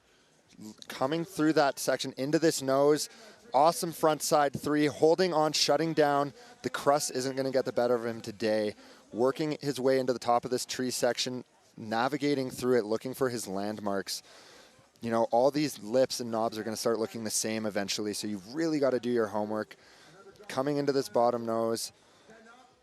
Fall line with the back 3 and connecting again. Hugo Serra now pinned out. So bringing the freestyle onto the Kicking Horse T1 South face. Hugo Serra was another rider who went down on a hot run in Verbier and now really showing exactly what he's made of as he gets a big hug from Victor De La Rue coming flying across. Victor still holding that fire bib, but a really, really good run for Hugo Serra. This is going to be a run that might shake it up here, and it was a super solid run, and I love the creativity up top. We hadn't seen anyone go there.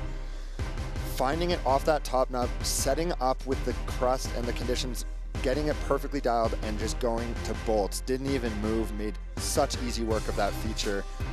Great job keeping that energy and trick with the 3. Coming in again, keeping the pace high. Yeah, Erin style and technique maxing there for Hugo. A slight ding on fluidity as he kind of lined it up, but you could see Victor De La Rue loving it. He's in a comfortable spot, and just watching your friends shred is one of the best parts about all of this. Oh yeah, absolutely. You know, seeing what they're all capable of, knowing how well they can ride, and just getting to see them throw it down on a good day is probably one of the best feelings to landing your own run. So let's see what Hugo can pull off here. Will it be enough to put him into a top 3 spot? Well, I love hearing these guys just catching up. Victor always stoked for the rest of the crew when they lay one down. It's easy to be stoked for your friends when you're sitting in the hot seat too. It's a pretty comfortable spot, so the judges getting to work again. The snowboard men consistent across the board as we see right now the situation. De La Rue, Michael Mons still holding on to 2nd, Doyle in 3rd. We saw Liam Rivera slide himself into 4th, so it's really stacked up there in the points. And 2nd to 5th is tight right now. You know, that's only going to get tighter throughout the day, and so let's see where Hugo can slot in there. Yeah, I think he's going to be right in the mix with the rest of those boys as the score dropping now, moving on up a 79. So Hugo into 4th right now. So strong showing for Hugo Serra, the French rider out of Verbier.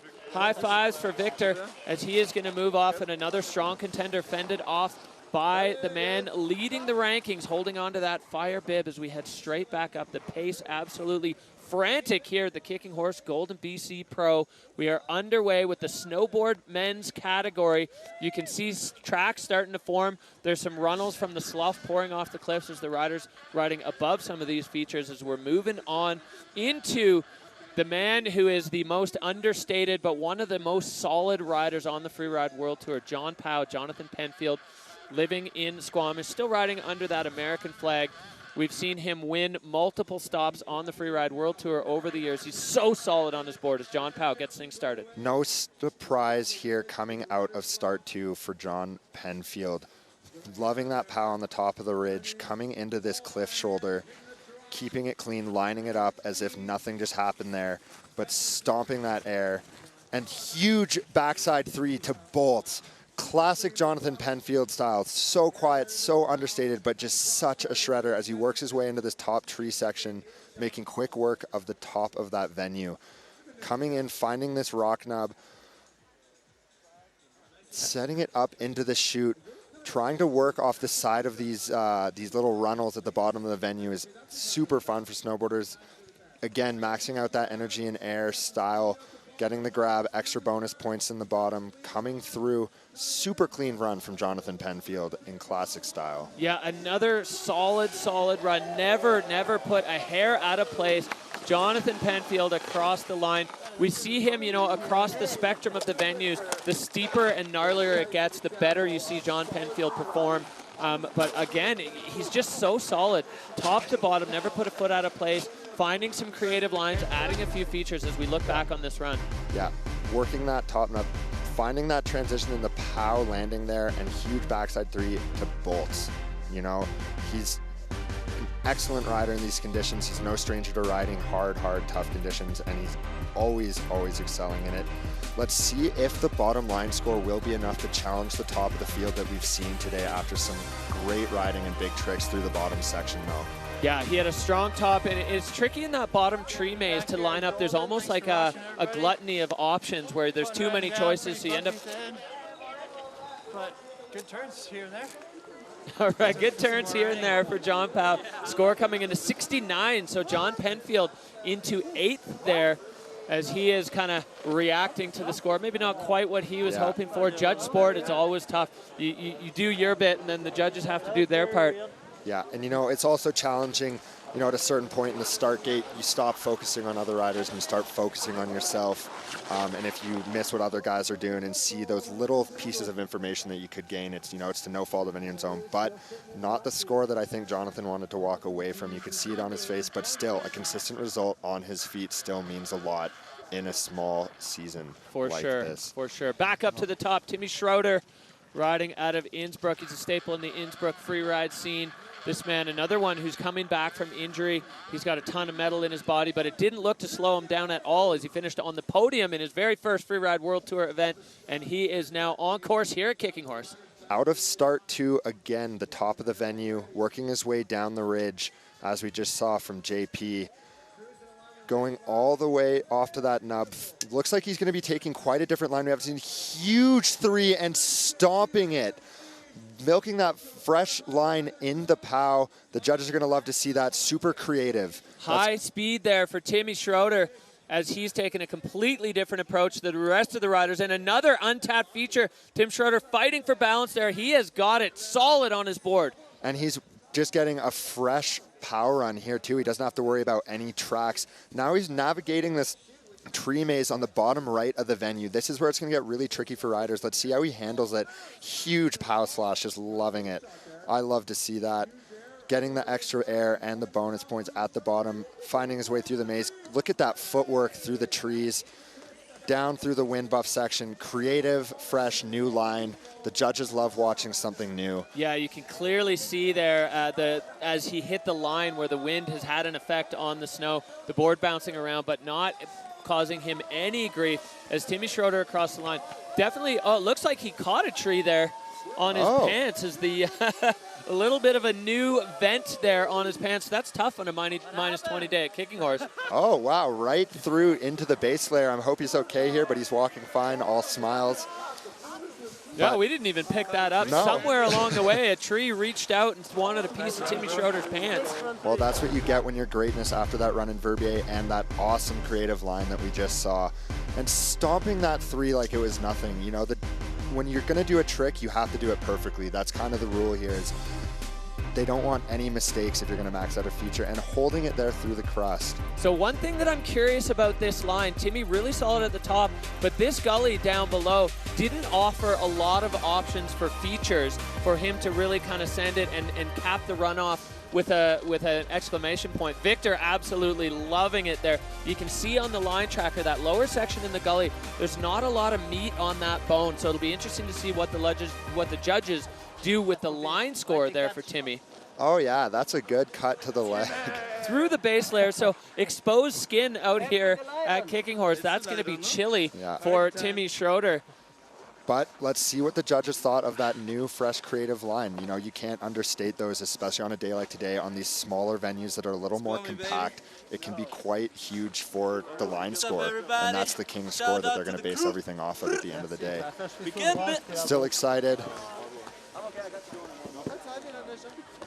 See you out in Georgia. Well, I just love the energy of the riders when they're in the finish line. The job's done, and they are just kind of, it's the equal parts relief and stoke. All those I was going to strip naked later, but he's going to have to do it now instead. All right, score coming in for Schröder, an 80.67. The judges loving what they saw from Timm Schröder. Like you said, Tom, that creative approach and that huge cross-court 360 at the top, getting the judges fired up. Absolutely, and you know, when you do a brand new line, there's no standard set from previous lines or features, right? As the other riders hit that, you know, if you're going to make an error on a cliff that was already stomped, it's going to really hurt you. But Timmy finding a new line. Back up to the top here, closing it off with Ludovic Guillot-Diat. Well, Ludo Guillot-Diat, he is the reigning freeride World Tour champion. He had a solid run in Verbier, but then everyone else just went full dynamite mode and kind of pushed him down a bit. He ended up 8th. So Ludo, I feel like his both board handling skills and strength are going to lend themselves well to both the snow conditions and the venue that we're riding on here today at Kicking Horse, as the champ is on the face, the last man in the snowboard men's field. Dropping in regular out of start one, coming down that bench, slashing the pow, getting the energy up, lining up this top section and the feature that he's going to choose to open up his run with. Awesome double, stomping it, staying in control, shutting down, finding that corner, again, staying in control. Yeah, really stacking it up there. 3 features right off the bat for Ludo, getting the grab. A little more riders left than we saw other people land, and that gave him the opportunity to land in fresh snow, which at this point in the game is huge. And Ludo Guillot-Diat now just pounding his way down the central couloir of this T1 face. Let's see what he has lined up here. A huge backflip, stomping it, and a little bit of a catch, but it didn't look like he went down, and just pinning it out of the bottom, getting out of the venue. He says, I'm done with you. Almost going down in the Dream Killer section there over that roller. And he's through safe. Ludo, high energy, bang, bang, bang, feature, feature, feature off the top. The judges love to see that. All hugs for the French at the bottom. Victor congratulating Ludo. That is a wrap for the snowboard men. Let's see how he can round out the day. Yeah, let's take a look back, Tom. This top section of the venue, or this is the bottom section, with this backflip. I thought he was going to be over-rotated, but he managed maybe a bit of a butt check there. Yeah, a bit of an over-rotate to a butt check, but holding on to the bottom. Let's see how that rounds out. It might not be the score he wants with so many clean runs today. You know, control issues speak a lot when there's only a handful throughout the category, and the rest of the riders did do a very clean job, but that's the name of the game. When it's so tight, all of those little defining factors are going to really come into play. So Ludo Guillot-Diat, I loved it at the top. He stacked up so many features back to back to back to back, really getting that thermometer up, and then backflipping off that lower one, just setting it a little bit too hard, over-rotated slightly, was able to bounce back up. In the initial show of it, he was kind of disappeared in the powder cloud, and we were like, oh yeah, it was clean. But and then the replay, well, shows more. Yeah, it shows you everything. And look at how tight the scores are coming in from the top of that pack, from second all the way down to 6th place. You know, only separated by a point. That's nothing. That's a huge show of riding. So Ludo with a 66.33, that's going to put him into 10th.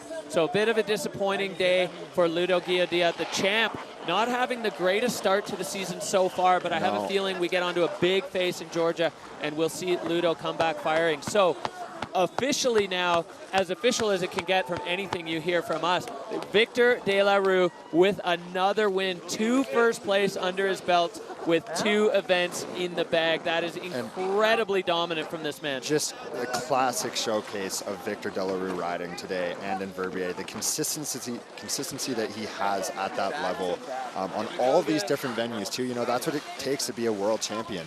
You have to showcase great riding on a different set of venues, and Victor doing a great job. That is your snowboard men's podium as we see it. Michael Mon, Victor Delarue, and Timm Schröder.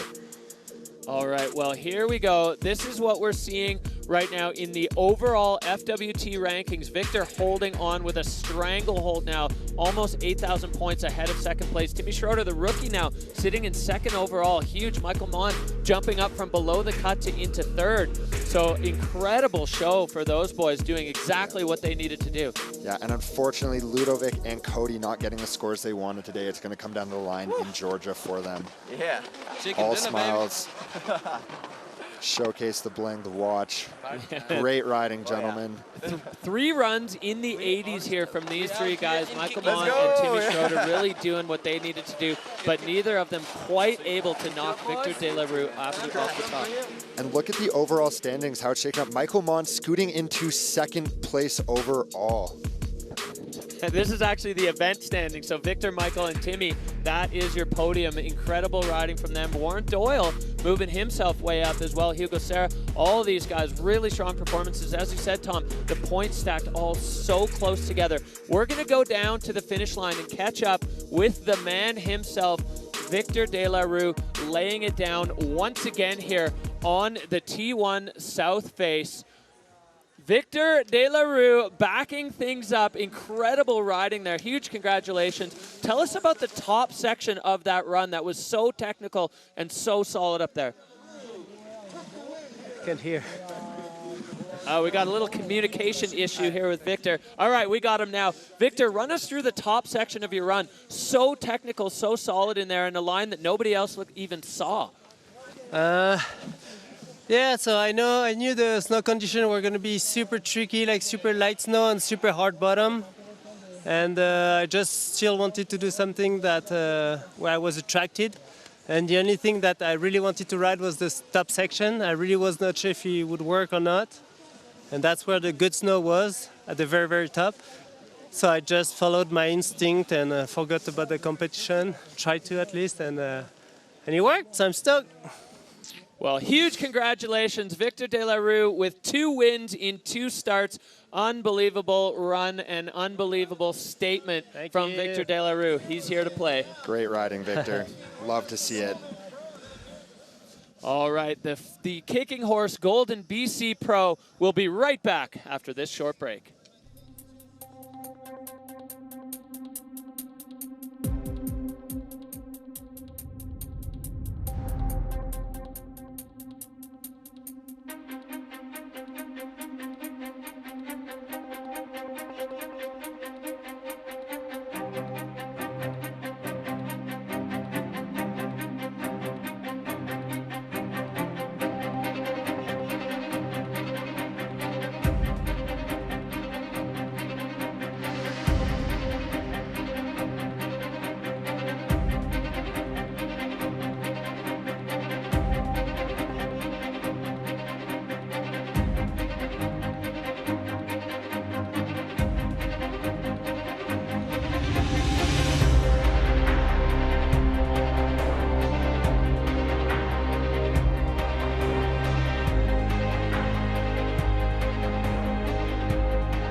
Welcome back to the Freeride World Tour by Peak Performance. This is stop number 2, the Kicking Horse Golden BC Pro.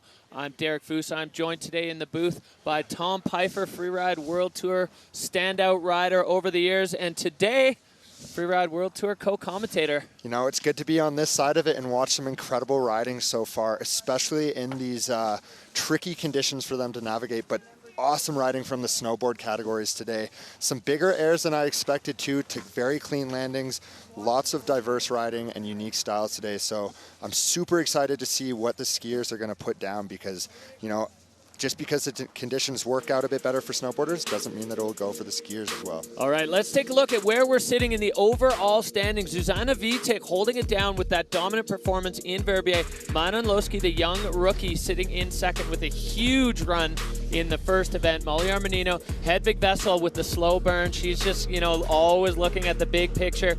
And then we've got a bunch of young riders that are absolutely solid, so strong. Astrid Cheylus, Lily Bradley coming back from injury. Addie Radford always looking for something different, looking for a totally different take on the face. Young Lydia Nelsen, we saw her with a great start early on in her run in the first comp, and then unfortunately going down. And then we see Justine Dufour-Lapointe and Taylor Dobbins, both of these riders not able to make it here. So big shout out to both Justine and to Taylor. Hopefully you guys are watching from home. This is what it's going to look like for the ski women coming up next. Okay, let's see how it opens off. Again, we're moving to Zuzanna, opening it off after a big win. So that's going to be challenging, a lot of pressure. And as I said before, you know, dropping first and setting the bar for the rest of your category is a tough position to be in, followed up by Lily, who's always also looking to do something creative, and a huge sender as well. I'm excited to see how Hedvig, a veteran on the World Tour, incredible riding throughout the years, and we'll see how she manages this today. She's in a great spot to start putting down a big result and get up into the mix. Yeah, so many good riders. The talent just absolutely stacked. Ski women blowing up season after season. One of the most fun events to watch, or parts of the event to watch. So peak performance, fun bet, fan favorites. These are the percentages of you that think these riders are going to be on the podium. Hedvig Wessel with a strong majority. Everybody knows what she's capable of. Manon Loschi, the young rookie, she's gathering a fan base here. We saw her blow it up in Verbier and have no doubt that she's going to be looking for something fascinating and powerful today. And then missed the third one there, but Will. It was Zuzanna, I believe, with another 50 percentile rating, which is huge from the fan base. So let's see what these women are going to throw down today. And, you know, as you mentioned before, my couple seasons on the World Tour, watching the level of riding from the ski women just skyrocket has been insane. So, you know, bigger trick bags, it's going to be an awesome day, I think. You know, lips are starting to be set in. As the venue gets a bit more tracked out, you can start to see the things that work and the things that don't work. So exactly, and the field is just so stacked. You know, if you want to win here, you know, in the immortal words of Freya Turner, you're gonna have to send it. You got to be on point, and the delicate balance between not enough and too much. We're going to see it. We saw it in the snowboard men. You know, the guys who were on top, and snowboard women as well with Estelle, the ones who are on top went hard. You cannot let your foot off the gas on the Freeride World Tour. And I think, you know, one of the worst feeling things, and you could probably speak to this better than I could, is when you think, okay, I need to put down a safety run, and then you end up 12th because you didn't do enough. Yeah, absolutely. And you know, again, with the depth of riding and the consistency throughout the category, that is going to be something they're going to have to look out for. All right. Well, we had a chance to catch up with Zuzanna Witych about mindset and mental preparation here on the Freeride World Tour. Yeah, like the win in Verbier was really unexpected for me. My mindset was like, there is a huge level this year for sure, and all the girls are super riders. So I wanted really to go big, because I have a huge respect for all the other girls, and yeah, to end up winning was just amazing. But for now, I'm like at zero again, so I take every comp after comp, and I think the objective for every one of us is to win the title. And after the win in Verbier, for sure, I have this in mind even more. All right, well, a fascinating look there into the headspace of our current rankings leader. Zuzanna Witych going absolutely ham in Verbier. Huge airs, perfectly executed. The Scott rider kicking off the ski women's category. Coming out of start one with some pace. Let's see what she lines up off this bench and this shelf that we've seen utilized throughout the snowboard category. Lining it up, coming off the different direction and stopping it, staying in controlled. A little backseat caught in that snow. Let's see what the judges think. And going off the nose, stomping it again though, making the redemption for that little catch up. It's so tricky when you get your skis out of the fall line and that crust is underneath. They tend to hook up and spit back up the hill, tiny little high side. So Zuzanna Witych now just trying to salvage the rest of it and doing a great job keeping things pinned in the fall line. Now coming down this section, you could see her almost get caught up in the wall there. Yeah, the snow, now that it's getting tracked out, is getting quite a bit different and more challenging. Working her way through the bottom, enjoying a bit of pow. But you see, if she digs in too hard, she's hitting that crust, and you can see her skis start to reflect a little bit in different directions. So that's what the skiers are going to really have to watch out for. But keeping it on her feet and putting it down, opening up the ski women. Let's see where the judges are going to place this, but we can see this. We can see the challenges now. She knows. She knows. Yeah, perfection is going to be what's required here if you want to sit on the top step of the podium. And Zuzanna Witych knows what that feels like just a short 2 weeks ago with perfection. So Tom, take us through the replay here. Lining it up off the nose, beating your slough and stomping it. Beating your slough is huge. You can see the landing and get your legs down right where you want them. And then boosting that little lip through the middle section. Beautiful turn, beautiful link of features, and finding extra bonus points is huge for your line score in this venue as well. And she did an excellent job of that, coming through the bottom and keeping her pace. And, you know, cycling back, keeping that fall line is going to be a huge, huge factor with the speed. But all right, well, the Scott rider there in the finish. She's, I think she's calling that a medium on her personal review of the run. We're going to see what the judges had to say about it. Somewhere right around the medium range, I'd say 65 points flat for Zuzanna Witych. She's in a good spot, though, with a win under her belt in the overall situation. Even a medium result here is going to keep her right in the mix for the overall. And some of these riders definitely already looking big picture towards the latter part of the season. And you saw how easy it was for her to find that crust and the skis to get deflected, and how challenging it is going to be for the rest of the skiers today. And so, you know, a 65 rolling in with that medium score could actually be something super solid at the end of the day. We just don't know what's going to happen. All right, well, big picture view here of the top of the Terminator face as we catch up with Lily Bradley and see what her thoughts are about today. My objectives for this season were to not push myself too hard coming back from an injury, feel good in my body, and be proud of myself. I don't feel like I have result objectives, but I would love to land some tricks in a run. I'd love to land a 3 in a run. I'd love to throw a backy in a run. But main objective is just appreciate the experience.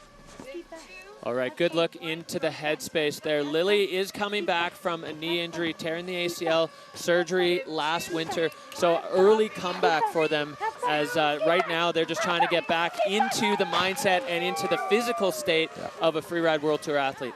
And Lily coming out of start 1. Let's see what they line up off the top here. Cutting in early, lining it up, and again, it's sharky in there. They have to watch out for all of those little things that are being exposed now. Coming into this second cliff band and sending it off and stomping it, holding on. You saw they just almost got a backslap, but held on. Super strong legs and boosting that nose. Shifty, keeping the energy high, working her way into the tree section. Yeah, no real indication on this run of a sore knee from Lily Bradley as they're roasting through this lower section. And a daffy, Lily Bradley, that's like a glimpse of the personality and a spread eagle, bringing the Tahoe vibes to freeride. Lily Bradley sending this run, and I think they're going to be really happy. Just top to bottom, another one. Oh, Lily Bradley has got us just grinning in the booth here. Top to bottom, just powerhouse riding for the Tahoe rider. And that's a showcase of the energy that they have, you know? The splaffies, the spread eagles, just going back to the roots of fun, good skiing. I love that. All right, Tom. Well, as we go back up to the top, Lily off this one, clean landing, solid. As you said, going deep into the suspension, but no issue landing it as they roasted off that one too. This is a strong statement from Lily Bradley that the knee is looking and feeling all right. Yeah, that's a good sight to see, especially on the crust and making quick work of the venue. There's the Daffy having fun with it. You love to see that as a skier, staying true to the originalities of the sport and the retro days. And a great fall line too. Yeah, Lily absolutely always one of the best energies on the tour, always bringing the stoke. As we see the score sliding in a 74, so Lily Bradley going to be taking over the hot seat from Zuzanna Witych with that clean run and a strong statement that the recovery is going well for them and they are back to play. Love to see it. Great line. Putting down a solid run to set an example for the rest of the ski women today. Let's see what gets brought on next. Well, loving the energy. Ski women kicking things off with a bang. Back up to the top. You can see just the knife ridge up there as we move to our next rider. This is Lydia Nelsen. Lydia, 19 years old. She was a junior last year, transitioned immediately after Junior Worlds into the qualifiers, and then found herself winning on the Challengers. Boom, boom, boom. And she went from juniors to Freeride World Tour just like that. Lydia Nelsen riding out of Glacier, Washington. And on course now here at Kicking Horse. Out of start one again, working onto this bench that provides so many different options for their line. Lydia going all the way through. Is she going to go to that section that Tim went and opened up a fresh POW line? Yeah, way over here to the rider's left for Lydia Nelsen. Only a couple of tracks as she comes back to a big dog, making sure she's lined up on the right spot as this one's got some kick to it. And Lydia flying off the step and clean. Super creative, quick footwork feature. I love to see that, keeping it technical, but keeping it smooth and consistent and fast. Coming back across the venue and boosting that nose, stomping, making quick work of it, coming into the tree section, enjoying some fresh snow as she comes down. A real creative link up there for Lydia Nelsen as she is now motoring her way through this lower section. This is where those tracks have exposed the crust, so we'll see how Lydia is able to navigate this as she gets herself onto the top of this nose, sending it into the gully and holding on now. She stays in the fall line. Coming out with some speed into the Dream Breaker zone. Let's see if she'll hold on through this wind crust. We have one last feature, sending the wind lip, getting some good absorption on it, not getting too bucked on it. That's a big thing. And coming through with a clean run. Yeah, that was veteran riding from the young American athlete, showing, as you said, Tom, absorbing the wind lip a little bit so as not to get bucked in the crust, because that definitely can, especially I think maybe even more so for the skiers than we saw with the snowboarders, as we take a look back at the top section of Lydia's run. Look at that footwork into that little gully and off the nose. You have to be so dialed with your trajectory, and then right off that second tree bush lip. Coming down across now, keeping it moving as she traversed back into a feature is so important for fluidity and skiers, but we saw the video judge docking it down a little bit, and that might just be for the out and back that we saw. But overall, clean riding from Lydia. Yeah, linking up two very, very kind of separate sections of the venue. But in the fluidity category for the judges, if you're moving towards something, they're not going to knock you too hard for going across the venue. As we see here, the score coming in for Lydia Nelsen, sliding into third with a 56.00. So Lily Bradley fending off her young American compatriot, and Lily going to be holding on in the Dina Star hot seat there. All hugs and all friendship at the end of the day when they get down. So much support throughout the freeride community and the rider start list. I love to see that. That's something that's always been consistent, and it's grown in current and past years. Yeah, so. Big time family affair. As we zoom back in onto the start gate, this is one to watch. She is the boss, the Freeride World Tour veteran, sitting in 6th so far. That is incorrect. Hedvig is actually sitting in 4th overall. And the peak performance rider looking to make a big splash. She's always kind of chatting about the balance for her between consistency and just show-stopping magic. And Hedvig getting way out there over the exposure to start her run. Into that super technical entrance and off the nose, into that doublet. We saw Victor going, stomping it, just avoiding the rocks. Oh my gosh. Sending it from Hedvig, holding on as she's shutting down her speed, coming into the tree section. Firecracker start to the run, classic Hedvig Wessel style. Keeping it low and fast through that. I love to see it, that smart veteran riding that I know Hedvig does. And Hedvig is so strong, this crust having no effect on her, directly off the nose. Huge stomp there for Wessel as she has made short work of this Kicking Horse venue. That is a statement from Hedvig Wessel as she flies through the finish. A massive run from the Norwegian rider, bringing the fans to their feet. Was insane. That top air, we're going to look at that replay, but I think she came so close to that rock, and that is huge getting those trajectories right, just sending it. Well, Tom, let's take a look back. The start of this run, absolutely firing off that. Boom, stomping it, and coming out with speed and holding on. Great technique, great strength. Yeah, she definitely had a moment there in the powder cloud. You can see one ski kind of kick out, and then this lower one, again, wrapping the turn straight off the nose, waiting patiently in the fault line for balance before she starts the next turn. Every single bit of that run just screams veteran performance. That was such a solid run there for Wessel. Absolutely. That was a firm landing. I was hoping for more, but... Yeah, that is a firm crest. You hear it from her, the veteran herself. Oh my God.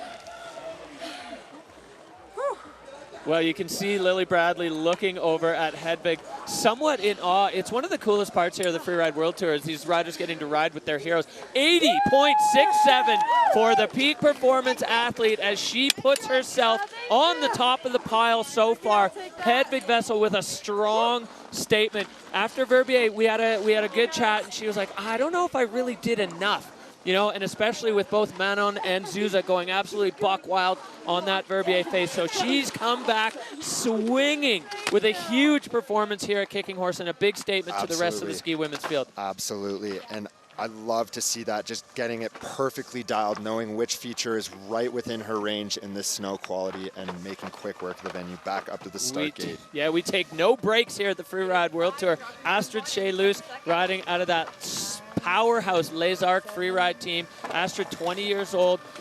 She's a former Freeride World Tour, Freeride World Junior champion as well. We got a handful of them in the field here. Astrid now on course and looking to back things up and see if she can have a reply to what we just saw from Hedvig. Taking it right fall line out of start one, making quick work through that technical section and carrying her speed beautifully into this next cliff band. Astrid is an absolute sender, taking it off this nose to a bit of a back slap. You saw she found that crust but bounced up, holding on. Fighting for balance there.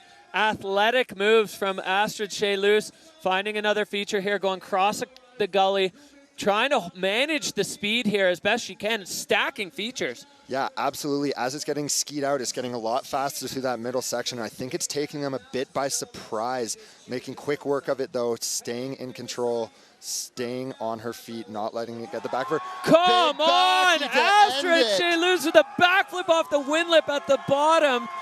Talk about bonus points, talk about risking it, and that is okay to dive on the ground there in celebration.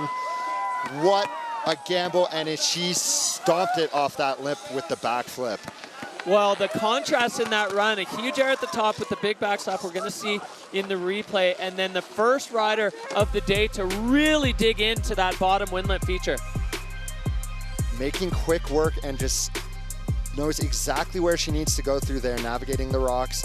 And I think she kind of landed on a tree mogul thing, which kicked her back right away, but she popped off and stayed fall line on her feet and just laying out that backflip 2 bolts. Yeah, and Tom, on the replay, the backslap didn't look as bad as it did in real life. Definitely the butt down. You know, the judges look at multiple stages of backslap. Stage 1, your butt touches. Stage 2, it's your backpack on the ground. Stage 3, your head's dragging in the snow. So probably, of course, we're not judges, but probably closer to a stage 1 on that. Yeah. But on a huge air onto hard snow, and then the backflip at the bottom. Hedvig's going to be nervous now because that was a really, really solid one for Astrid Cheylus, the French rider. You know, we saw her kind of on a slightly mellower grade earlier in Verbier. Now what are we going to see? 86.67 for Astrid Cheylus, a short stint in the hot seat for Hedvig, and Astrid having her way with the venue today. Huge hugs for these women. That backy paid off. Huge, huge risk. I love to see it. The trick bag is deep across the category, so that's going to be super inspiring for the rest of the women. Super solid riding from Astrid, making her way down that whole venue flawlessly. And they didn't dock that backslap. You were right. It's about a stage 1 or stage 2. So. Yeah, so probably would have seen that score jump up into the 90s if she hadn't had that little issue. Yeah. But the rest of the run just holding up, all categories lit up. And Astrid Cheylus, after a bit of a tough one in Verbier with tough. She was 5th. So, but we've seen Astrid come to be very comfortable at the top of the rankings, and she's done her part now as we head straight back up to the top. Molly Armanino shouting out to the mule there, to the homies back in Tahoe. Molly Armanino, always exciting. Ski women fireworks as expected, and this is one to watch, as you will probably, if you blink, you'll miss this run. Molly Armanino always pinned, always finding creative and unbelievably technical ways through the mountain. So I have a feeling we're going to see the same here from Molly as she gets things started. American powerhouse coming out of the start gate, number 1 into this top section. Let's see what she has lined up again. Coming down to this cliff band, working her way through it flawlessly, navigating it, getting through those rocks. The rocks here are super grabby. You touch one, you could lose a ski. Sending it off the nose, and just shorting that slough cone transition, and you saw she got put back seat. That crust forced her into a bit of a high side, and she unfortunately went around. Sending that bottom nose, though, still having fun with it, making her way down. You can still salvage points, as we said, so she's going to do her best to do that. Coming into this bottom tree cliff feature, and all the way riders right into a bit of pow, having some fun with it. Well, as we have come to expect from Molly Armanino, going absolutely huge right off the top ropes on that upper cliff. Unfortunately, not quite able to hold on. It is a bit, Molly catching a tip on a tree. The tripwire effect there, taking down Molly Armanino. And that is the difficult part, giving us the wave. She's all good. Catching a tree is scary for skiers. Legs can go in different ways and twist, but that's the challenge at the bottom. And a 360, a little bit of a hit tuck, having fun with it. It's still all about fun for the riders. And we saw it, the 2 different challenges to the venue unfortunately took Molly down today. The crust off that top big cliff and the trees through the bottom. Hugs from her American counterpart, Lily. It's all support. We're glad to see smiles and that Molly is okay. Yeah, and for Molly, she'll be able to shake this one off. She's got a podium finish already in the first event of the season in Verbier. So as we look back at Molly Armanino's run, really technical at the start, and then she was lining this one up. You kind of thought she might go into the gully, and then we saw that track, boom, and unfortunately, just not quite able to hold on. Yeah, and as in those tight chutes, the slough cones provide transition, and she just didn't quite make it, but holding on through that nose, still showcasing how solid the riders, and there's that tree right just underneath. Grabbed her ski. You can do nothing about that. It's going to take you down, unfortunately. And that's what a lot of the riders have been nervous for in this bottom section. If you do that with some speed, it could be a very tough day. And back up. Yeah, we're on a slightly low tide year at Kicking Horse with overall snowfall. So a few more trees that are out of the snow and in play, especially on the lower half of this T1 South venue. And so one of those, unfortunately, taking Molly down. But the Scott rider still all smiles as she's just trying to figure out where to go. Wants to go say hi to the friends and get hug and support.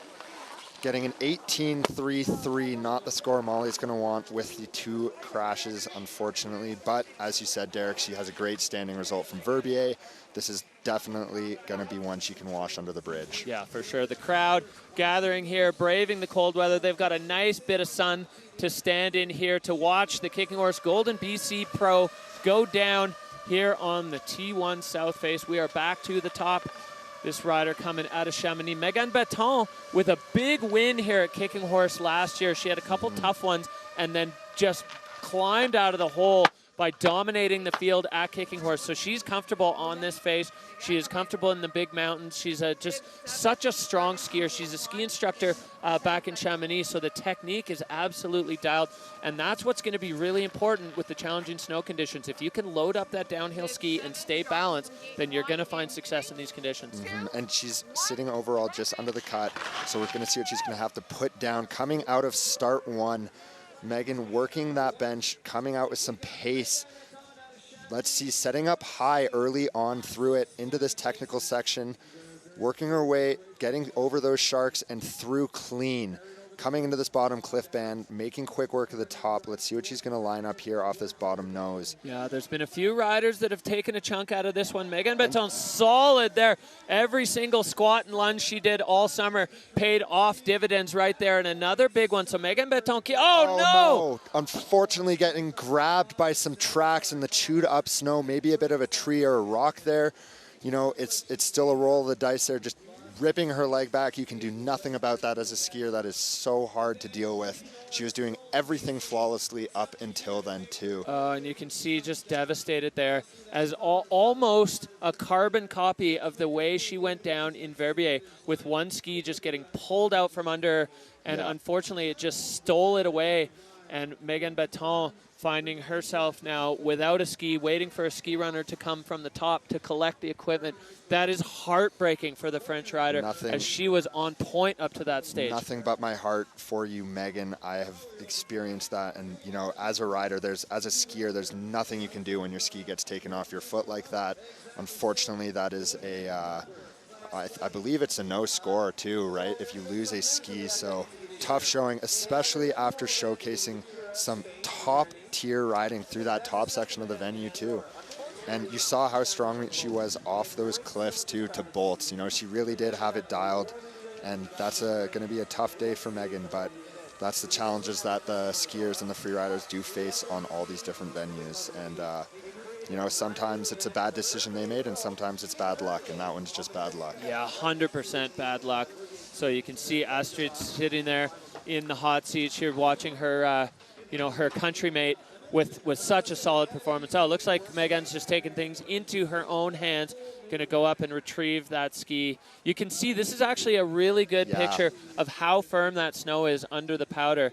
You know, in the fresh snow, it's all right, but right underneath it is that melt freeze crust that we had from the warming event a couple of weeks ago. So Megane's got her ski. Physically okay, but emotionally that's going to be a tough one to swallow. Yeah, and especially she was just under that cut line result with 9th in Verbier. This isn't what she needed today, so it's going to come down to the line in Georgia for Megane.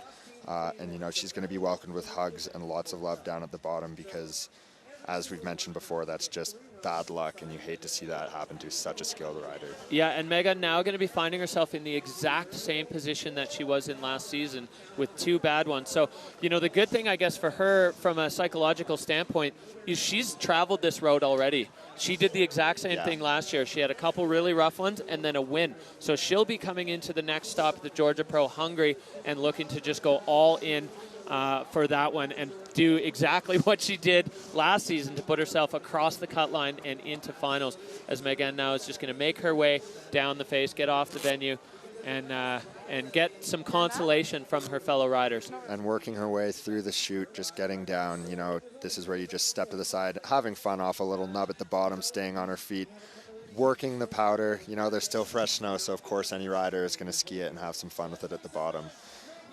But give it up for Megane. That is just a hard day in the office. Yeah, and the crowd giving her lots of love as she comes across the line. Oh, almost getting taken out again as she gets a big hug from Astrid Cheylus, your current leader here in the ski women's category. Just over halfway through, Megane Betend with a no score, so that's a heartbreaker for her. Yeah. And, you know, as she goes back to Georgia, maybe in a bit bigger terrain, she is from Chamonix, so that could be super advantageous for her as well. For sure. The big peaks, yeah, that's definitely where she finds herself most at home. So, yeah, a hug, a bit of consolation from Astrid as they catch up. And Megane now, Dina Star rider, going to just move herself off the stage here. Chats, hugs, catching up. Now it's time to relax, but... All right, well, we are going to go back to the top. Our next rider blowing our minds in their debut on the Freeride World Tour, the peak performance rider, Manon Loschi. We got to check in with her on the kind of mindset it takes to succeed at this level. My mindset for this competition is to have fun, enjoy, try to do some cool lines that inspires me, and yeah, just have fun and see how it goes. I looked at the face today and he looked really playful, a lot of wind lips and cool and fun terrain, so I don't know. Well, we have been anxiously awaiting the debut of Manon Loschi on the Freeride World Tour. She lost last season due to an ankle injury, and then she came back this year and showed us all exactly why she got herself that Red Bull helmet. The Peak Performance rider started her season off with a bang in the hot seat for a long time until Zuza came on, and now Manon on course, ready to show us what she's got. Out of start one again. It's a popular one today for the ski women category, making her way through this tricky, sharky technical section, lining up that exit, getting through it clean. That's super huge. That's stage one done through the venue. Coming into this cliff band, let's see what Manon's going to line up, because she can absolutely send it and stomp, as we've seen in Verbier, right off the nose. And to bolts, nothing is going to move her. She is such a solid rider. Coming into this nose, and a huge 360, a little butt check, but staying in control. Let's see, the judges are gonna see it, but it was a small one, and she's right back on her feet moving through the venue. Yeah, small control issue on a big move, as Manon Loschi showing not only the freeride skills, but also the freestyle bag of tricks that she has under her belt, making her way now down. There's a lot of complicated terrain underneath here. Manon now popping off that bottom section, and she's going to come out into the apron. So Manon Loschi, I wonder if she, her and Astrid spend a lot of time together. Is she going to line up a big one off this wind lip as well? Let's see, let's watch. Huge backy, and just pulling it around to bolt, stomping it for Manon, finishing the runoff with a bang. Look at how stoked she is. She knows what she just put down. That is going to be a run contending for the top spot. Such a high level of riding from Manon. Well, these two are best buds. They spend so much time skiing together, and they are just so fired up for each other. The two of them scoped that thing together, and Absolutely. we're like, should we flip it? Yes, we should definitely flip it. They both stomped it, and that's what you love to see. It's an individual sport in the start gate, but you still have your friends and your teammates around you that can help you pull off that stuff. Making quick work, showing her technical ability, her strength off this cliff to bolt. A huge 3, showcasing her trick bag. And it was tiny. It was just a little hand drag, not even a butt check. And the judges recognize how hard this condition is. So I think she's going to be very happy at the And end it of the almost day. looked in this lower section, from nearly halfway down the venue, that she was just focused on this. You could see her laser focused, the turns, maybe a few more turns than some of the other riders that have bombed through there. And that's because she had her sights set on that windlet for the backflip. So these two women showing the freestyle element in the ski women's category, absolutely going off. And these two at the pointy end of the spear of this movement. This is insane to watch. Such a good showcase and high level of riding today, putting the judges to work. So let's see what they're going to come out with. 2 huge clean backflips from the friends. There's definitely some room in that overall score too for the rest of the riders. It's not super stacked up at the top, so let's see where Manon ends up patiently waiting with her friend Astrid. And we'll see, Astrid so solid. Hedvig with that gigantic air at the top. 84 for Manon Loschi, so edging Hedvig Wessel out of second and showing exactly what the judges want to see out here from the ski women. A couple big airs, the very technical section at the top, a 360 and a backflip in a run. Manon Loschi, solid run, not quite able to bump her friend off the top, but a huge statement from Manon. Yeah, absolutely. Making that top 3 now very tight, though, with the 84 and an 86, I believe. So we're going to see what's going to get shaken down at the rest of the ski women category, but putting the bar in a very high position for the rest of the women. Oh yeah, so we're going back up to the top. This is start 2B. We've got a little bit of an intermediate spot that the riders were allowed to choose from in between the two. And we were talking about the freestyle movement. Here's another one, Addie Rafford, a huge contender always. She's been touring her movie around and just cruising with her friends and on course now. So coming out of a very high start, they have kind of this option of start 2B, working their way through that shelf, making quick work of those technical rocks and section coming into the POW.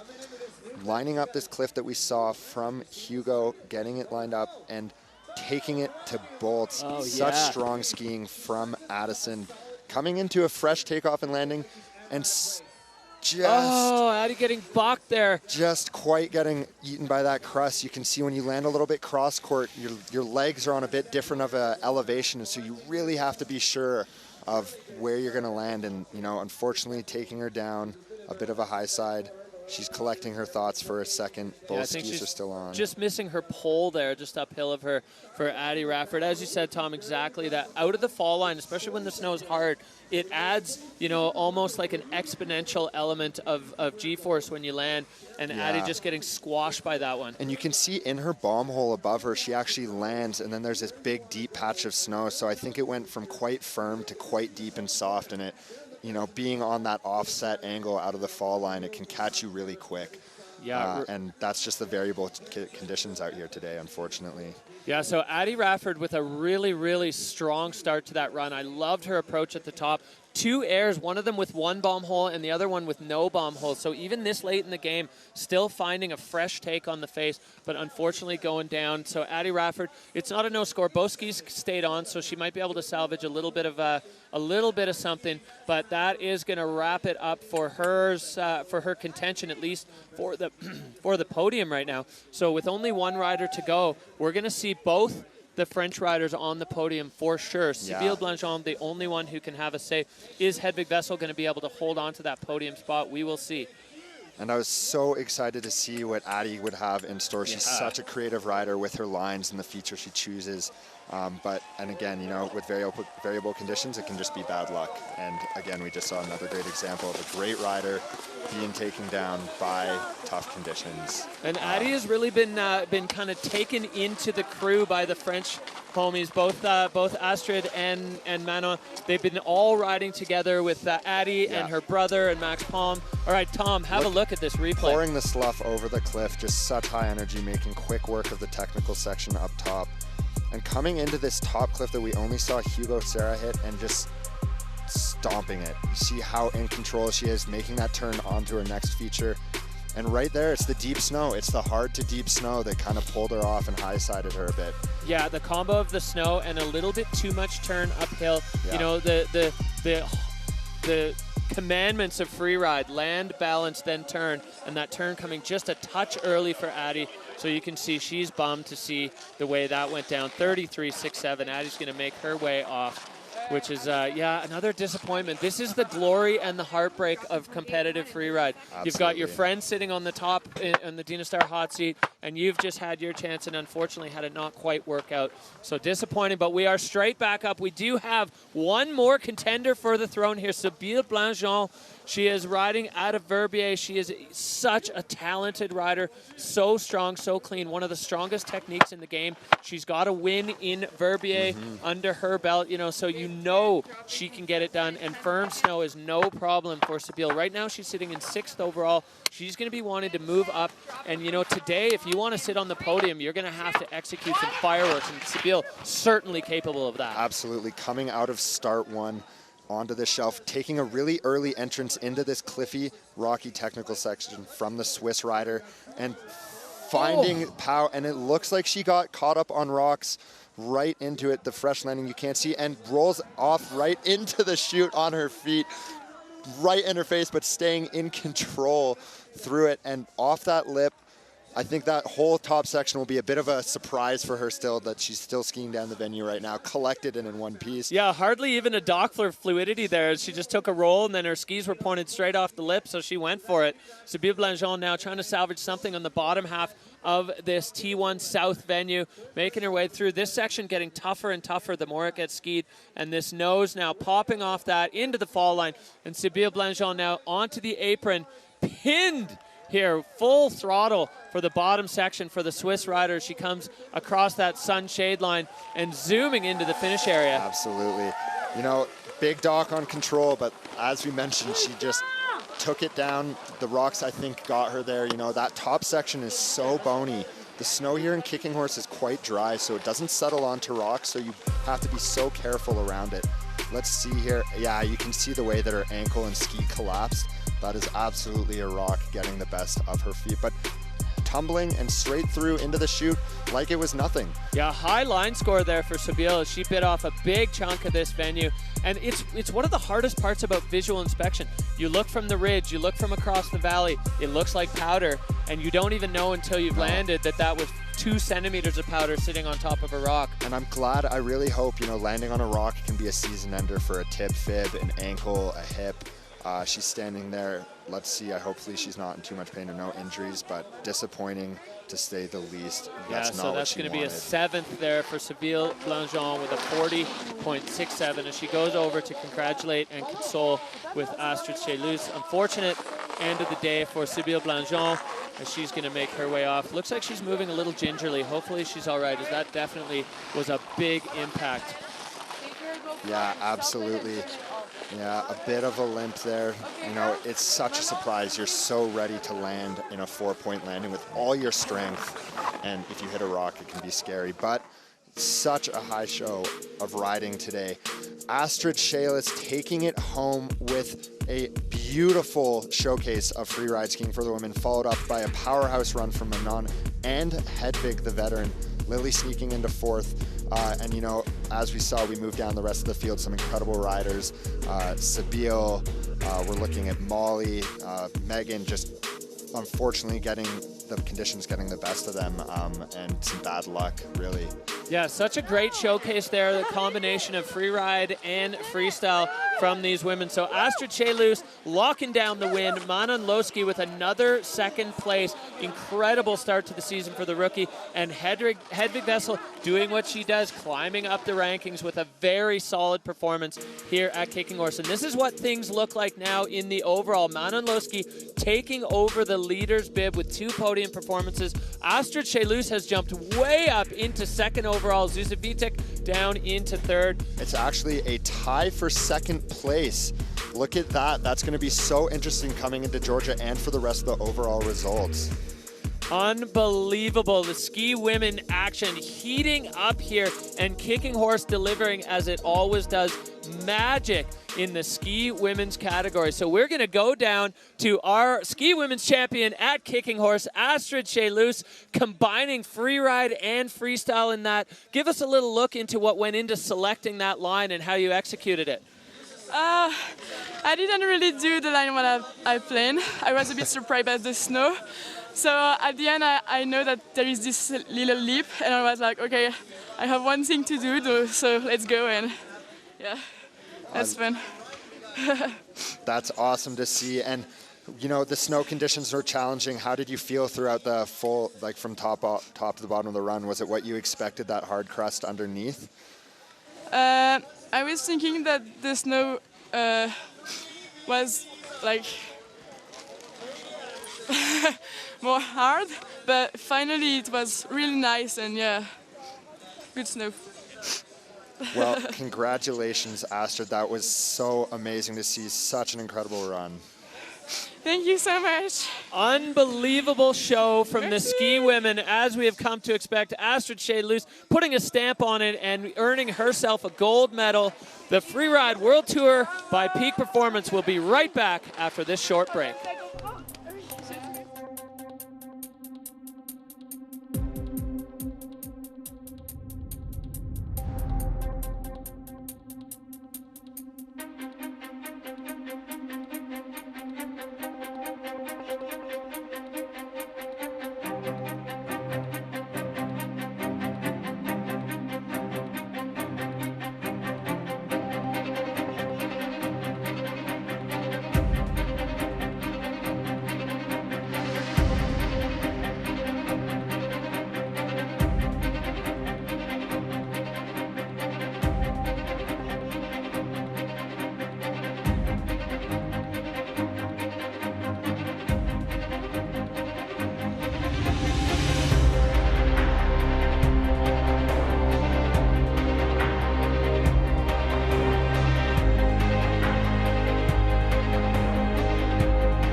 How's it going? My name is Jay. I'm getting ready to go 4-run today.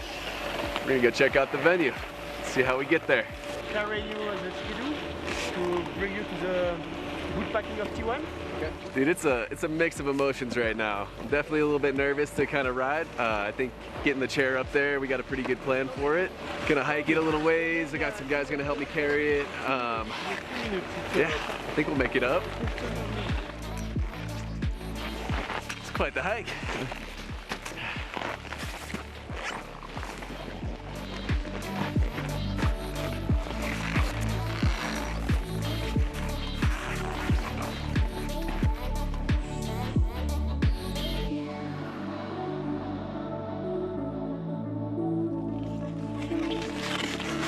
this is the point in time where the heart starts going.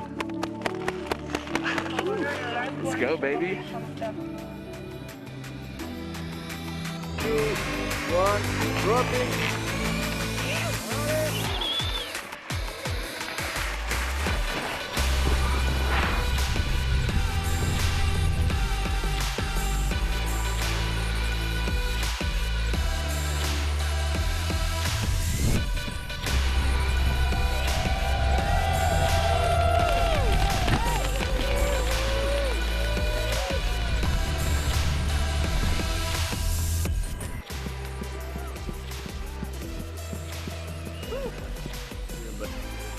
It's nice on top, just float, baby.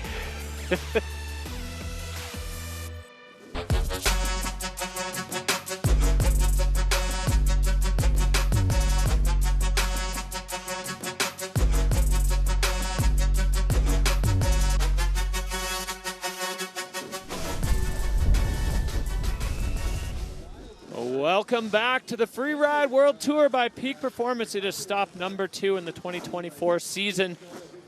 We are at the Kicking Horse Golden BC Pro. My name is Derek Foose. I'm joined in the booth today by a special guest, Tom Pfeiffer, Freeride World Tour standout himself. And now here to give us all the insights. We have had fireworks so far in the first 3 categories, Tom. Unbelievable show here at Kicking Horse. Absolute showcase top-tier riding from the snowboard women, men, and the ski women so far.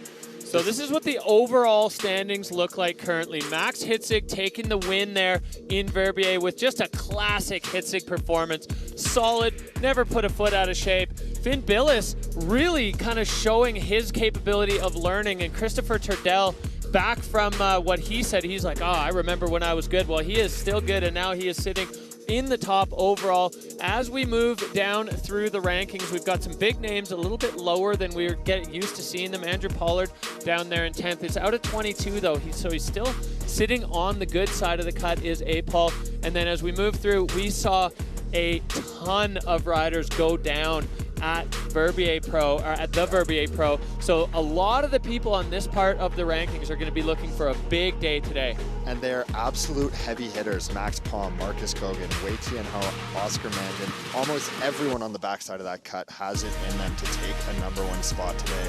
It's anyone's game, and this is what I'm excited for. You know, the depth of talent from 1st to 22nd right now, I would essentially treat it as 0-0. It's anyone's game rolling into this. Absolutely. Every single one of these riders completely capable of delivering a win. We're going to find out as we make our way through the category, whose day is it? Who's made the smart choices? Who has picked a line that rides to the conditions and then are able to execute it on the day? We see the 2022 world champ there, Maxime Chabloz, up there at the start gate. These nervous moments for the riders up at the top. Absolutely. And, you know, we're looking at Stan Ray is going to be the event wild card, a Canadian from Whistler Blackcomb, followed up by Jackson Bathgate, the other Canadian on tour. His brother Cooper Bathgate spent 2 years on the World Tour alongside myself. We all grew up together, and then some huge heavy hitters right off. Blake Marshall is going to be looking for a big score today, as well as Kendall Goodman. And then we have Kristofer Turdell, a veteran right in the middle of the pack. It's going to be beneficial for him to watch some riders. So Max Hitzig, the current leader, going to be dropping in the middle. He's going to get to see a lot of solid riding and put it down for himself. And then, you know, everybody on the back end of that is just, it's going to be an incredible day. Yeah, there's not a single name on there. No, I'm looking through it right now. That can't win today if they put it together. Yeah, absolutely. And you know, it might be advantageous to be at the back now with some tracks going through the venue already and seeing how tracked out it's going to get. Apol was stoked to draw the last drop. He was really happy about that. He said he can gather a ton of information and then it'll help him make his decisions for his run. As we take a look here at the Peak Performance Fun Bet fan favorites, we've got Max Palm with 53% of you, Max Hitzig with 52% of you, and Marcus Gogan making the cut here with 30% of you, thinking that these riders are going to land on the podium today. Peak Performance Fun Bet fan favorites. It's your chance to play fantasy free ride and get involved in the game. You know, there's probably some beers on the line out there in free ride world. So these are the three that you guys think are going to be on the podium in some way, shape, or form.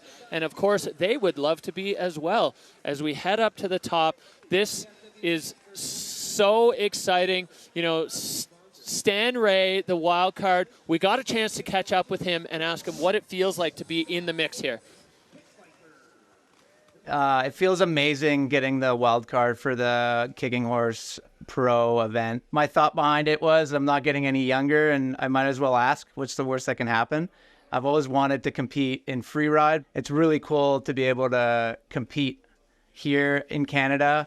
And there's also 3 other guys from Whistler, so they're a bit younger than me, but I got to watch them grow up and hone their skills. And those guys, all 3 of those guys are like super talented and amazing skiers. They're all better than me, but I'm going to try my best and see if I can keep up to those guys. Well, Stan Ray, growing up in Whistler, he was on the Canadian ski cross team. He was an X Games rider. He's been, I mean, a standout in the ski movie scene for years. Stan Ray just delivering some of the most action-packed performances we've seen on movie screens across the board. So excited. He wanted to give a big shout-out to his wife, Olympic gold and silver medalist Kelsey. These guys are just, you know, the superpower couple of the ski world. And Stan Ray, for the first time ever, taking the start in a free ride world tour event. Stan Ray at Kicking Horse. Opening it up for the ski men, coming out with energy and speed. He's always stoked. It's representative of his riding. Making quick work of that top technical section, getting a nice safety grab in, working his way around it, holding his speed into this lip. Huge air, getting a little bucked in the air, but holding on that hard crust, stomping it. High speed, high energy, and a big 3 from Stan, holding on, landing it. This is exactly what I expected from him. Oh, let's go, Stan. Full throttle, and he is going into this far, far skiers left area. We haven't seen anybody over here yet. We saw Camille Armand pioneer this zone a couple of years ago, and Stan now on top of this buttress, catching the lily pad, landing. Oh my Stan gosh. Ray. A huge tomahawk punch front. Look at those tracks. Let's hopefully we see a head tap here. That was a big, big impact. There's the wave and the head tap. I'm glad you're okay, Stan. Sending a huge air out of the bottom. I knew he was going to take a bit of a gamble on a run today. He didn't want to just take it too conservative to showcase that, you know, he is a powerhouse, legendary free rider. Well, he certainly is, and the top half of that run was incredible. So fast, so technical, and then Stan Ray getting on top of that gigantic building-sized buttress of rock, and the lily pad move to get into it means you can't slow down off the lip. No. All the speed comes in that landing, just not playing ball with Stan. And you have to be so committed at that point. You're in. Look at that, the fans, the Pit Viper guys. Oh. Stop kicking horses. I'm a huge advocate of homemade fan signs, and the Pit Viper crew out here just keeping the good times rolling. Absolutely. And, you know, I do want to say one thing. Back in 2022, when we ran the venue for the Freeride World Tour here, it was the last year I had the chance to ride it, we saw a lot of the ski men working across from that rider's right to rider's left, offering those multiple lips in a row to link up features. It looks like he's going to make it down a ski. Losing a ski again, it's all good laughs. You know, skiing on one ski's very challenging, so. Yeah, I mean, Stan Ray wanted to show up and put on a show here for the crowd, for the fans at home, and he certainly did that, going absolutely buck wild in classic Stan Ray style. There is no half speed for this guy, and he really showed it there. You know, this is going to be interesting because we're going to see if the big sends are actually going to work in these snow conditions. Didn't work out for Stan. No. But we saw some of it work out in the snowboard men category, ski women, and snowboard women category. It is possible. You just have to find those right angles and the right transition landings. So that's going to be huge. And, you know, he did take an air all the way at the bottom where deeper snow could have accumulated that's not as wind affected or moved around. So that also could have taken him by surprise. But we'll have to see what the replay says, if it was a crust underneath issue or a true good fashion ankle grabbing deep snow problem. Well, the local Canadian crowd here going absolutely wild for Stan as he comes into the finish. Tom, take us through this run. coming in high energy off the top, setting up for this lip, keeping it nice and smooth, a little buck, that's that hard snow, but landing so solid. That's the strength and balance that Stan has. And then coming in to this 360, fresh lip, and holding it together, a little bucked off by that lip, but here we go, off the lily pad, gets the grab, and punched right down through the snow.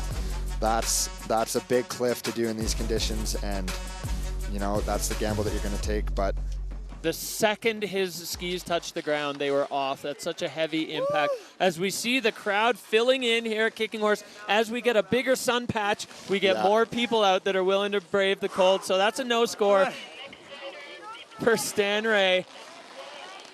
But it was awesome to see his showcase classic riding through the top of the venue. All right, we are going back up to the top. Ski Men underway. If you're just joining us, we saw our wild card Stan Ray operating truly in a wild card fashion, going absolutely ape on the whole venue, really. Full throttle at the top and then full send at the bottom as we slowly zoom in. Back up to the top, Whistler Free Ride Club alum, 2016 Junior World Champion, Jackson Bathgate, as you said, Tom. Twins of Cooper Bathgate. You and Liam Pfeiffer, as well as Cooper and Jackson, the multi-sets of twins growing up in the Whistler Freeride Club.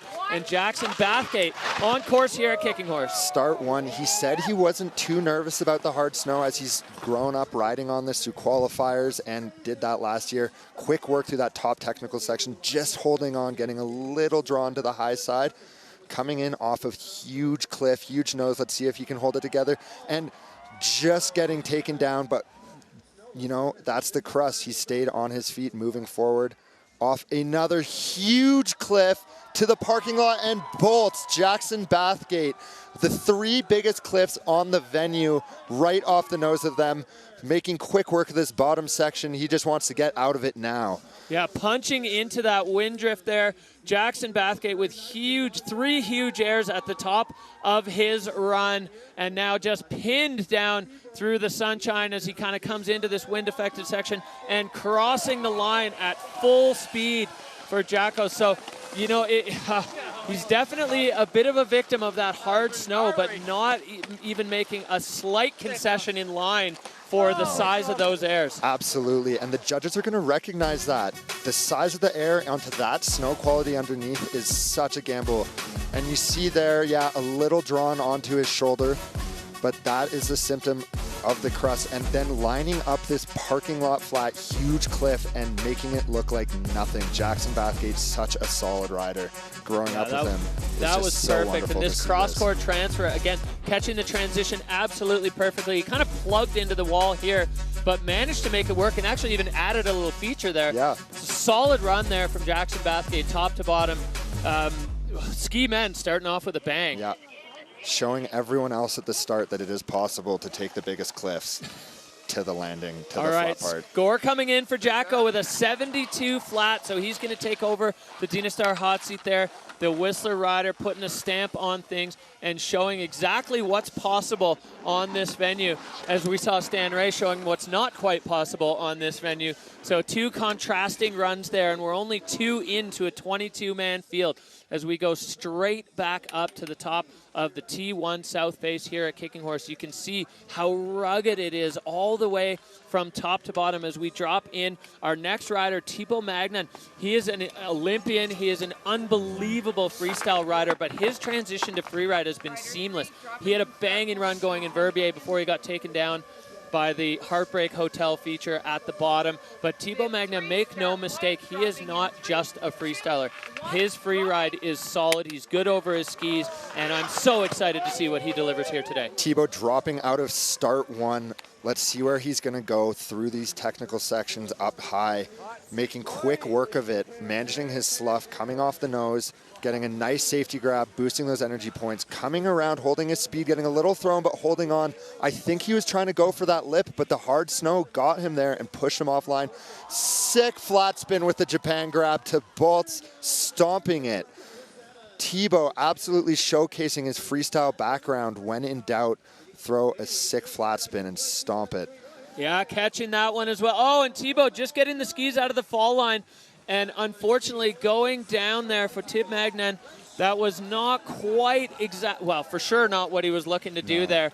The top section, fireworks for Thibault, and then that flat spin, unbelievable. Absolutely, and that's, you know, such a solid freestyle background, and you saw how easy it is for him to get those tricks around in those scenarios off those features that are perfectly set up for it. I was wondering if he was trying to go for that lip that we saw Stan hit, and I think he got a bit bucked off. Let's see. The replay will tell us. Coming in, look at the technical ability, moving those feet around the rocks, quick safety grab, and then right there, the chopped up snow, and he kind of came off a bit of a tree bump, and he couldn't get those edges back on to make the turn. And look at that flat, textbook Japan, spotting to stomp. And Tom, if you're right and he missed that, then that means the rest of his line was completely made up on the fly, which is incredible for him to just have the eye to go to plan B. And then that's where it all came apart. Unfortunately for Thibault Magnin, getting across the fall line, the skis hook up in the crust right away and just shut you down. Absolutely. Let's see how the judges dock him. But 47-6-7 at the end of the day, not what Thibault's going to want to walk away with after Verbier. But he showcased his level of riding again. It's one of those things where the conditions just sometimes will get the better of you.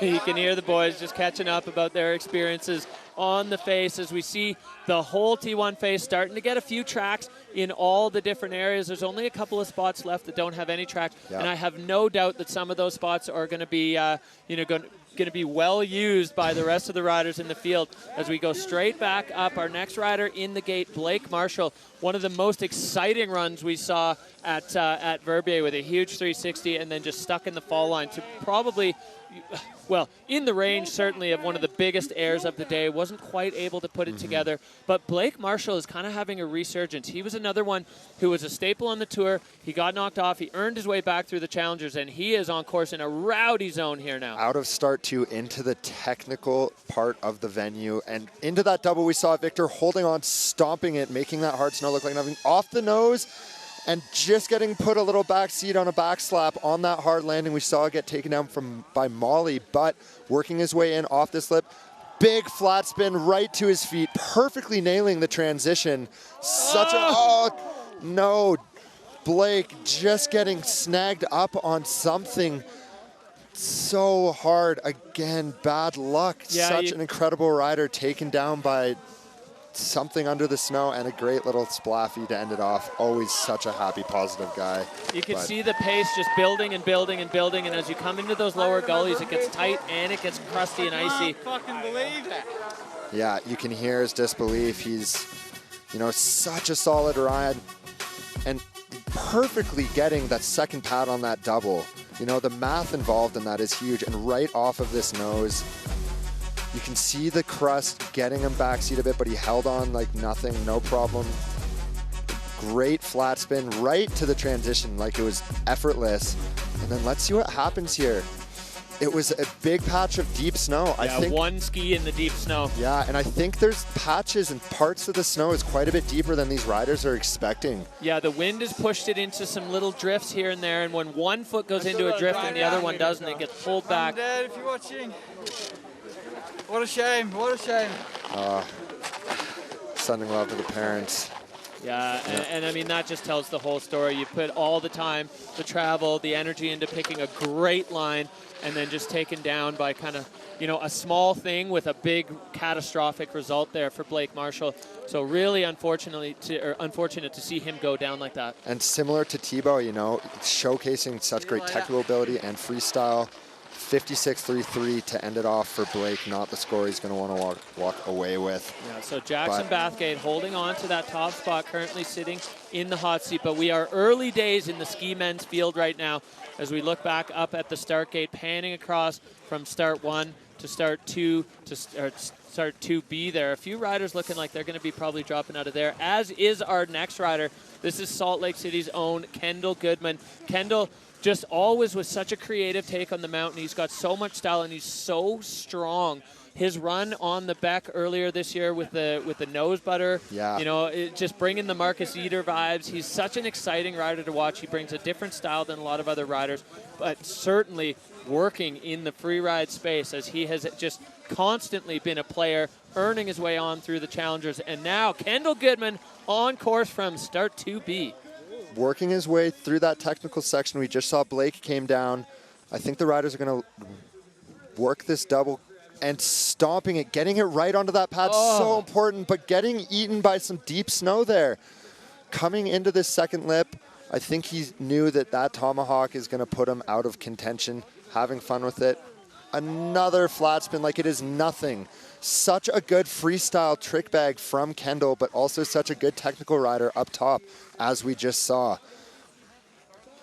Yeah, so tricky conditions here. Kendall floating the 360 on that lower one. That landing is hard. Oh, and the tree just grabbing him. Oh, coming out switch. Kendall Goodman, the magic man. Having a bit of fun with the unforgiving mistake coming out switch. You don't see it a lot in Freeride World Tour competitions. That just goes to show how talented this man is on his skis. You know, I will say one thing that's always impressed me with Kendall's riding is his freestyle ability, but also that understated free ride technical ability he possesses. He has that Henrik Harlow influence style with the do-rag under his helmet, the big baggy clothes that he makes himself, just so everyone knows, and perfectly getting it onto that pad of the double and getting a little bit of a punch front and a tricky transition out. Nothing you can do about that. Yeah, and you know, Tom, we've seen a few riders, the landing there is okay, but then it goes immediately to flat. It's an aggressive transition into the flats, and it's taken a few riders down. This 360, and then we're going to see he got pushed a little offline, and then that tree was like, nah. But no problem for Kendall Goodman, reverting to switch, popping back around, and he was fired up on that one. I think the tree actually took his pole there. It did, yeah. So he lost a pole to the venue, but that's the price of free ride. Kendall, incredible showcase of riding, but unfortunately getting taken down by the conditions. A 36.7 drop in there for Kendall Goodman. So Jackson Bathgate again holding down the top spot as we're just about a quarter of the way through the field.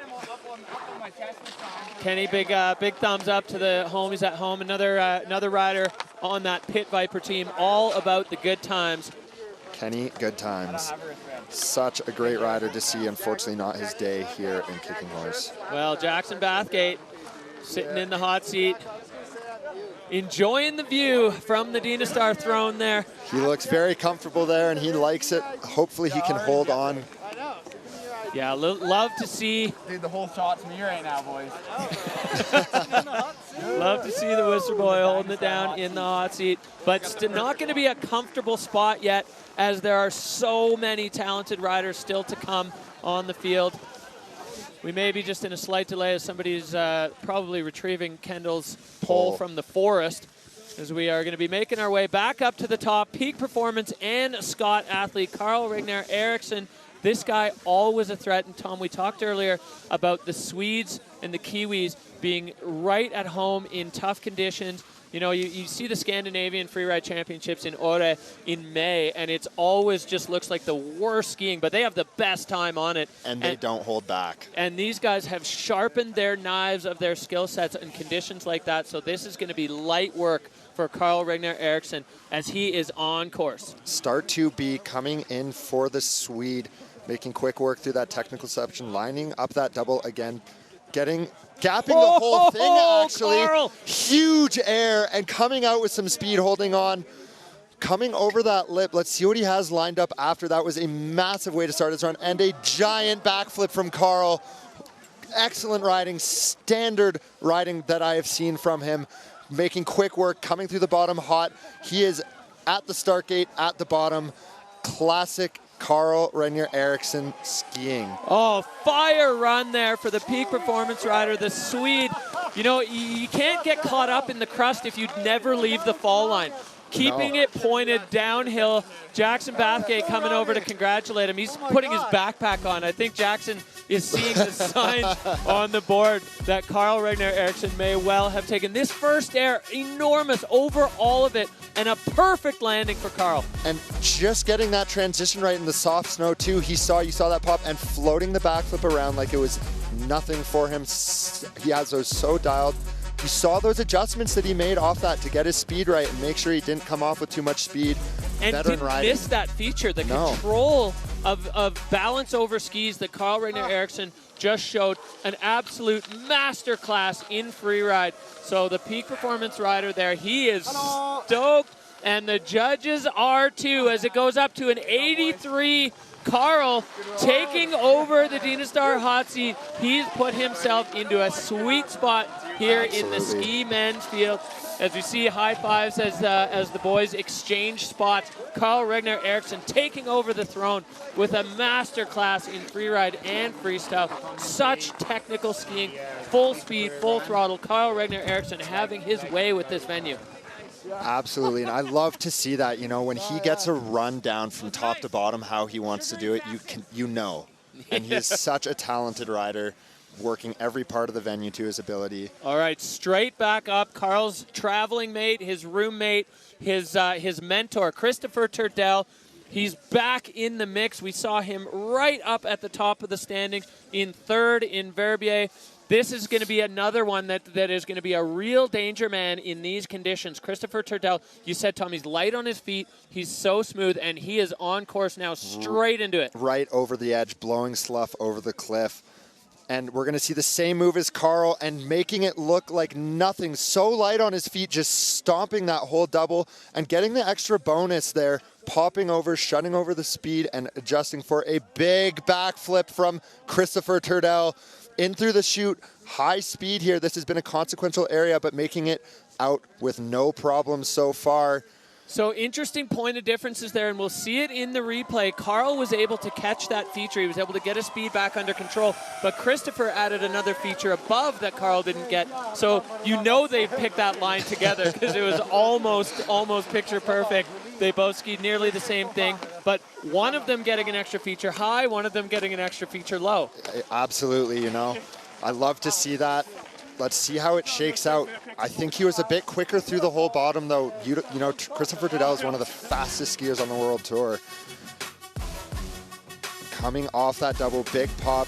A little loose in the air with his arms if you're going to make a comparison between the two runs. The judges do look at those things when you ski very identical runs, and just in textbook backflip to a perfect transition. And right here, Carl was able to control that speed and move left.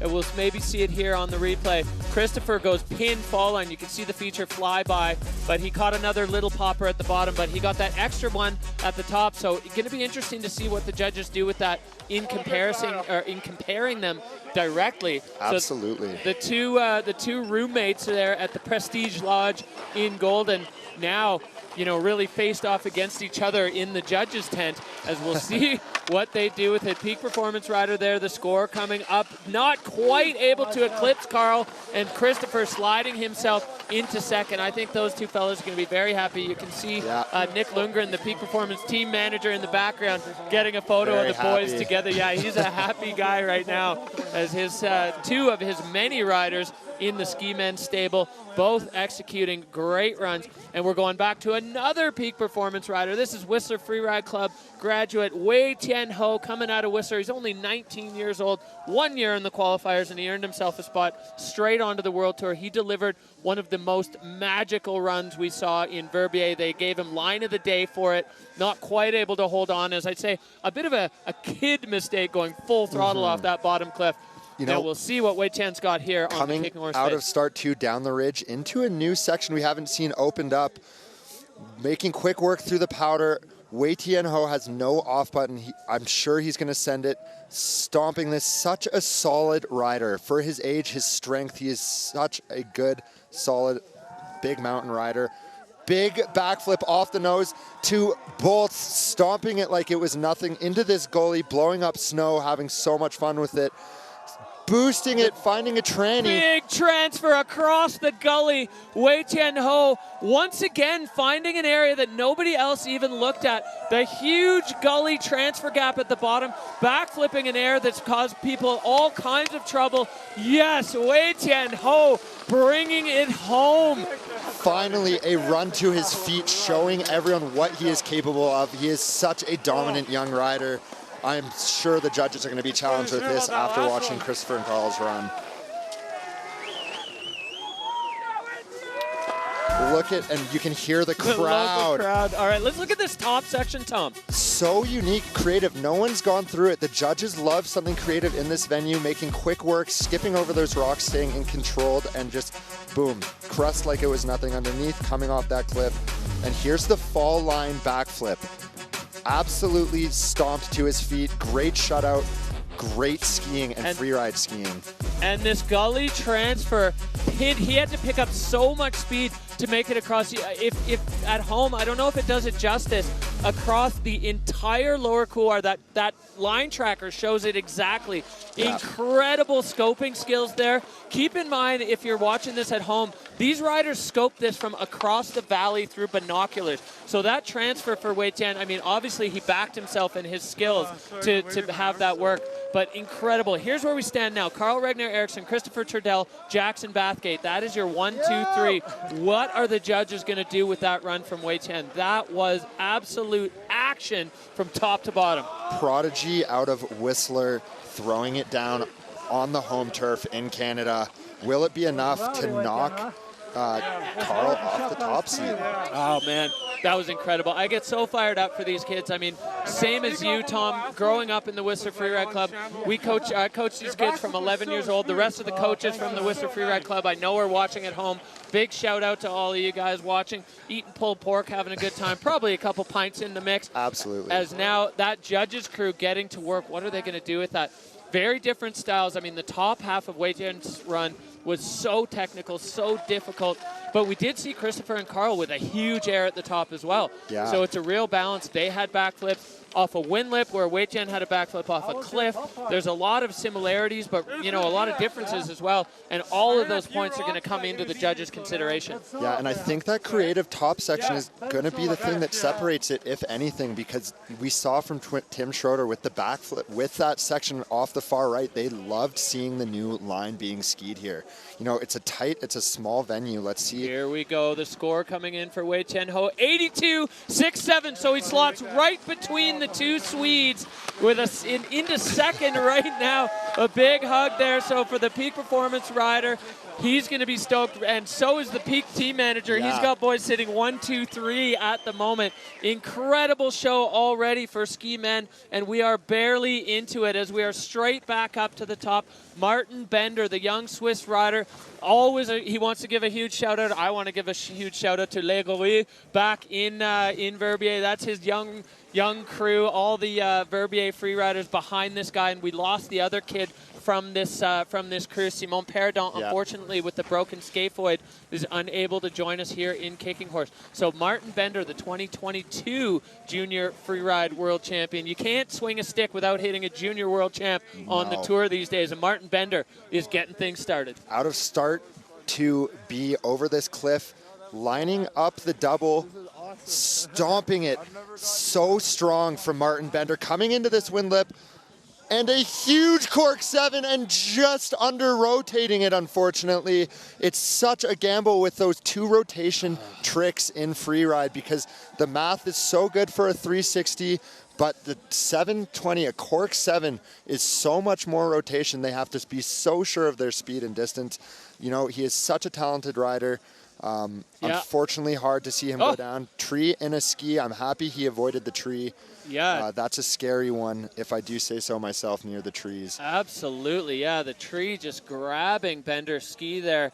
So it's going to be a bit of a project. Might need a lumberjack to dig that thing out of there. But Martin Bender, uncharacteristic to see him unsuccessful on a cork 7. He's got those on lock, but that's a tricky spot to do it. And he just under-rotated, though. He was so close, and again, it's a game of small margins out on the mountain right now. So glad to see he's up okay, getting his ski out of that tree. Give it back. No, it's really wedged in there. Yeah, wow. Martin Bender having a fight here with the local Flora. So you can see the crowd just electric, firing down here for ski men. It's the last category of the day. We saw snowboard women blowing up. We saw snowboard men put on a show. The ski women absolutely electric. As we look back here, Tom, the start of his run was so strong. And he took the bigger part of that double, too. The judges recognized that. A bigger cliff off the second, lining it up. And there's the cork 7. And he actually took it to his feet, but I think the crust brought him down onto his side, so he did bring it around. He didn't under-rotate. It's hard to see behind that wall of snow and tree there, but... And he just got bounced in the absolute most unfortunate direction. A wall of trees there waiting to receive him. You know, if that was a clean slope underneath, he might have been able, just with his ninja reflexes, been able to pull himself out of that. But a wall of trees is a tough barricade to overcome. And just having fun with it down this gully, blowing up some snow, making it down in one piece. Looks like he's all good. Get some fresh powder skiing in if you can. Martin Bender showcasing, pushing the sport. Double rotation tricks are starting to infiltrate their way in with this younger generation. We saw Max Palm open it up last year with the double backflip. Yeah, we've seen Maxime Chabloz with the Cork 7. We've seen Marcus Gogan with the Cork 7s. They're out there. And these guys, as we said about Martin, they've got him on lock. So it's no surprise to see them unleashing them here on the Freeride World Tour. So that's going to be a no score for the young Verbier rider, but definitely doing Lego Reed proud with that performance. There is, you know, all of these athletes, there's no half-assing it in these runs. They know everybody else. They don't exactly know what they're going to do, but they know they're going to do something bold and wild. So everyone just coming out firing. And we go straight back up to the top here on the T1 South Face. This man sitting on the top of the pile in ski men on the Freeride World Tour. Max Hitzig, we have seen some of the most electrifying performances in the history of the Freeride World Tour. And you only have to go back 1 year to remember Max Hitzig off the George Rodney Usasaki Pyramid, throwing down one of the biggest backflips we've ever seen landed on the tour. He has got the skiing skills, the freestyle skills, and the just absolute reckless bravery. It's the perfect combination. He's so strong. So Max Hitzig wearing that fire bib, showing he is the leader on the tour on course now. Dropping in out of start one. A lot of the riders coming out of start B, making quick work at the top. Technical riding, coming off this tricky section, making it look like nothing through those rocks, just lily padding. And a huge 3 off the shoulder and stopping it. Max Hitzig showing his strength again in kicking horse. Look at how solid of a rider he is. It's absolutely nothing. Quick work through the bottom, straight lining out, getting out of the trees. What a performance from the German Max Hitzig. Coming back into the finish, Max Hitzig. Kicking horse seems to be his mountain as well as Verbier. This is an incredible showing from him. We saw Jackson Bathgate hit that cliff. Look at the lily pad coming through that top section, making quick work of it, avoiding rocks, and this. So much trust in the snowpack and taking it to his feet. No control issues, and a huge, huge 360 like it was nothing on the landing. Well, that was an incredible run from Max Hitzig, as we've come to expect. It honestly shouldn't be a surprise anymore when we see Hitzig deliver a performance like that. Top to bottom, extremely technical, huge airs with the tricks. He's got it all, and you look at that line tracker, so fall line, so direct. Now the judges have got their work cut out for them. Hitzig, he's stoked. Yeah. And really stoked. Well, already the judges have had their say, and that is rocketing up to a 94. Incredible score with this many riders left to go. Max Hitzig once again delivering an electrifying performance here on the Freeride World Tour. Absolutely firecracker run from Max Hitzig. And that 360 was insane with this snow condition. Incredible, incredible run from Max Hitzig, but we take no breaks. We're going right back up to the top, and we had a chance to catch up with the man who finished second in Verbier, Finn Billis. Incredible rise up the Freeride World Tour rankings.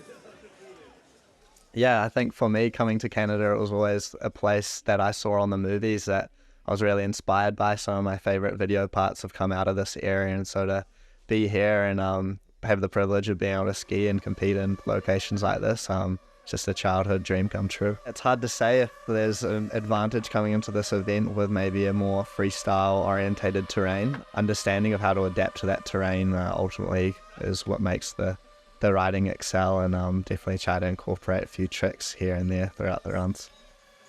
Well, it's been an absolute pleasure to watch Finn Billis's rise through the Freeride World Tour ladder. He came on last year as a wild card. He's an Olympic freestyler. But watching him learn every event, just taking on a little more, figuring out exactly what the judges are looking for, and adapting his style without giving up his style. It's so impressive and exciting to watch Finn Billis do this. Coming out of start one over this bench into the technical Sharky Rock air, making quick work, no hesitation from Finn, through with ease. Coming into this bottom cliff band where we've seen some riders get taken down, and a huge three, unfortunately getting taken down to his hip on that hard landing. That cliff has been taking riders down all day. Still having fun with it, blowing up the snow. You can salvage a run. We have to be mindful of that. And Finn taking the same channel gap as Weitien like it was nothing. You know that he still has a smile on his face in the classic Kiwi fashion. I love to see it. Unfortunately, not Finn's day, but making it to the finish corral. Yeah, you know what I love about that is Finn's older brother, Hank, became known for these wild transfers in the Freeride World Tour space. And when Weitien was looking at his line, he described that as a Hank Billis transfer. So it was great to see Weitien and Finn both see the same thing, and for Weitien to give credit to Hank. So, you know, unfortunately for Finn, lining up this 360 just didn't quite get it together. Yeah, and he pulled it around, but just a little touch short on the rotation. And if you're under rotating a trick, it throws off your landing and you have no strength in your legs. Yeah, and for sure. The impact just goes up exponentially. And then this, we'll call it the Hank Billis transfer at the bottom. Hopefully Hank is watching little bro throw it down here on the tour. So Finn Billis, you know, he's sitting on a great result already, so this one's going to be one that he'll just brush off. One of the just most loveliest guys to be around, so friendly, positive energy, just infectious and contagious, always coming from Finn. So score coming in there for Finn Billis, a 53.33. Not going to be his day, but we know we'll see Finn come back smiling, and if we're skiing powder in Georgia, he's going to be a huge threat. Absolutely. Let's see what the rest of the categories bring up. We've seen some riders show that crust is immovable, and we've also seen some riders get taken down, unfortunately, by it. And that is what the challenge was going to be today, and everyone knew that, you know. It's a game of millimeters, unfortunately. You can land in a bit deeper snow and not feel it, or... For sure. So yeah, you got to line up those angles and make sure you've done your homework well. So speaking of huge threats, the 2022 World Champ and the last time the Freeride World Tour used this venue, this guy came out on top. He's got a victory on this venue, and he is always hungry. Maxime Chabloz, is he going to go full freeride? Is he going to go freestyle? I think we're going to see a combination of both, but always a threat. And in start one. 3, 2, 1, dropping. Coming out of start one, taking a hard right approach. We haven't seen this yet today. This is so gutsy with the snow on the rocks here in Kicking Horse. It takes a serious set and sending a huge cliff off the top, a little butt slap, and a 360 back into the venue like it was nothing. Huge transfer from Maxime. Completely new line, though. I love to see that. And oh my gosh, no! Unfortunately, getting clipped by a rock or something in the run into that lip. It looked like he was lining up for a front flip, but clearly something had grabbed his ski and he got tossed into an unintentional front flip off of that cliff. You can see his ski coming off in the landing. Maxime Chabloz going full throttle there, and it just... the wheels came off quick on that one. Yeah, that is so scary because you were powerless in that position. And, you know, I will say that happened to me 3 years ago in Kicking Horse. A rock on the takeoff took my ski, and that's it. You can do nothing about it. Maxime throwing down a brand new line. Never skied before on this venue. So I'm sure he's going to feel that one sting, but that's the creative eye he took, and he had the choice. Look at that air. The crust just put him down, but the landing gear held him. Such a strong individual and a big 360 back into the venue. Carving off that left ski into the 360. Yeah. Oh, he got caught up. Wow, so lucky that he landed in the snow there and not on a tree or a rock. Yeah. the snow just grabbing his ski on the approach, and then Chabloz, the unintentional front flip off a cliff. Really happy to see him walk away from that one. That was a scary moment for Maxime Chabloz. Absolutely. And you know what? It's so cool to see Maxime choose a new line. A lot of riders who have been on venues can just go for a line that they've skied before because they know that it's a good safety. Not that that's a great strategy in competition skiing, but to choose a brand new line off that technical section on the top is awesome skiing, veteran line scoping. He was looking for something fun. You know, I think he did have a really fun approach and attitude toward the venue, regardless of the snow condition underneath this fresh bit of POW. I'm glad to see he's up and moving. Just, again, tough luck on this venue today. Exactly. Chalk that one up. That wasn't a rider mistake. No. That was just unlucky that that the snow grabbing his ski. There might have been a little shark underneath there. That is one of the hallmarks of the venue currently as we stand. There can be, or there are, little bits of powder on top of exposed rocks, and you can't see them. So there's no way to know that they're there until they're stealing your ski and sending you into a front flip off a cliff. When it happens, it's too late. And my sympathies go out to Maxime. That's a tough one. He is such a solid rider and a contender on this venue. And he's making his way down to the finish corral, keeping it smart, safe, enjoying some turns. Yeah, now he was a contender on this venue. He's opening up a gap for other riders and other powerhouse riders to put something down to their feet. Yeah, exactly. That's a big threat fended off there by Max Hitzig. Look, it just punched down, and it was just back behind him before he even knew what happened. Yeah, there's nothing you could do about that. Nothing anyone could do about that. Let's see if we can hear the story. No! Yeah. That says it all. Yeah. Der Ski ist so gecatcht und dann boom. Yeah, there you go. Like it was nothing. Just he didn't even. It was over before it happened. So. God, the hardest thing was done.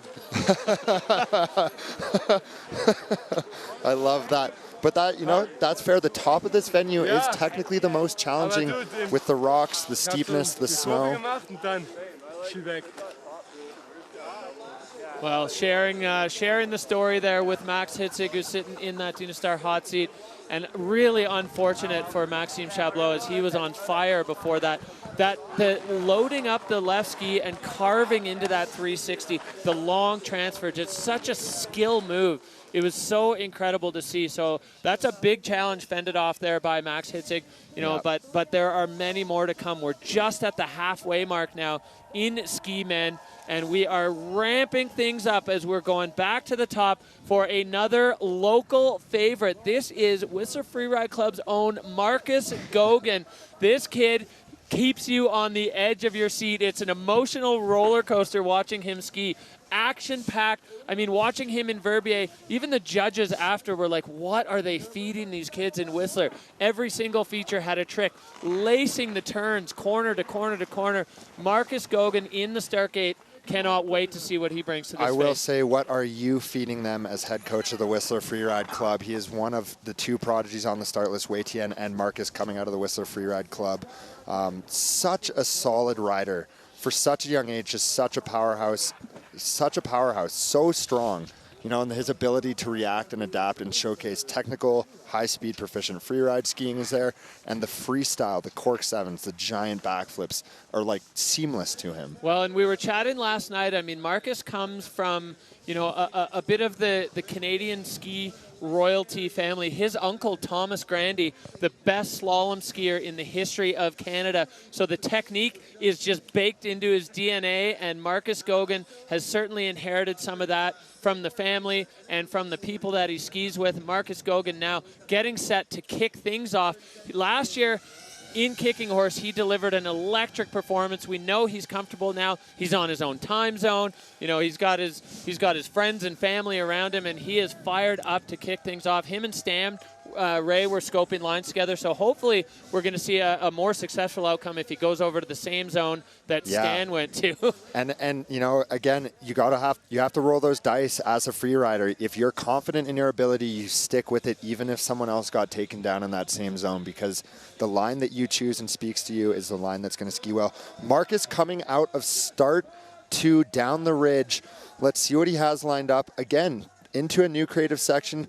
making quick technical work of it, and a huge 360 off the cat road like it was nothing, a quick redirect, and another 360. Oh. Were those both different ways? I can't see from here. Mark is flying, and another spin. Another. Bolts on that one too, so we're 2 seconds into his run. He's got 3 360s already, and we are seeing him heading out into this wooded area that only has one track in it. Marcus Goguen now into uncharted territory. We are both standing up here in the announcer booth looking at this run, coming into uncharted territory. Can he hold on? This is it. Off this cliff and stopping it! Marcus Goguen with a brand new line, a huge air out the bottom. Oh 3 my 360s. gosh. This was completely, I am in disbelief. He stuck with his guns. He held those 360s. He even got caught up on one on the run-in and still committed. This young buck is unstoppable when he's on fire. Marcus Goguen, aka as I call him, Gorgon, putting down an incredible run here in Kicking Horse. Mats Hitzig has to be sweating right now. Absolutely. That was just such a beautiful combination of pure free ride with that huge air at the bottom and just wild pedal to the metal freestyle as he gets a hug from his, his childhood best friend, Tom. Let's take a look at this replay. Look at the technical work in here, committing in that fresh snow with the rocks, and huge 360, coming around, setting up, getting that transition, and another left 3 perfectly stomped. Great riding, showcase of his freestyle ability, and you see that catch, but still commits. He's patient. He knew that he could come up to the lip and stomp that 3, and this is the showstopper. Threw that lily pad and just stomped. He knew exactly where he needed to go. He had to commit on that lily pad, and boom. The angle was perfect. It's one of the few spots where you can find a big cliff on this face that's still actually, you can see Max Hitzig is shaking. So Hitzig right now in the top spot, Carl Regner Eriksson and Weitien Ho. That's your 1, 2, 3.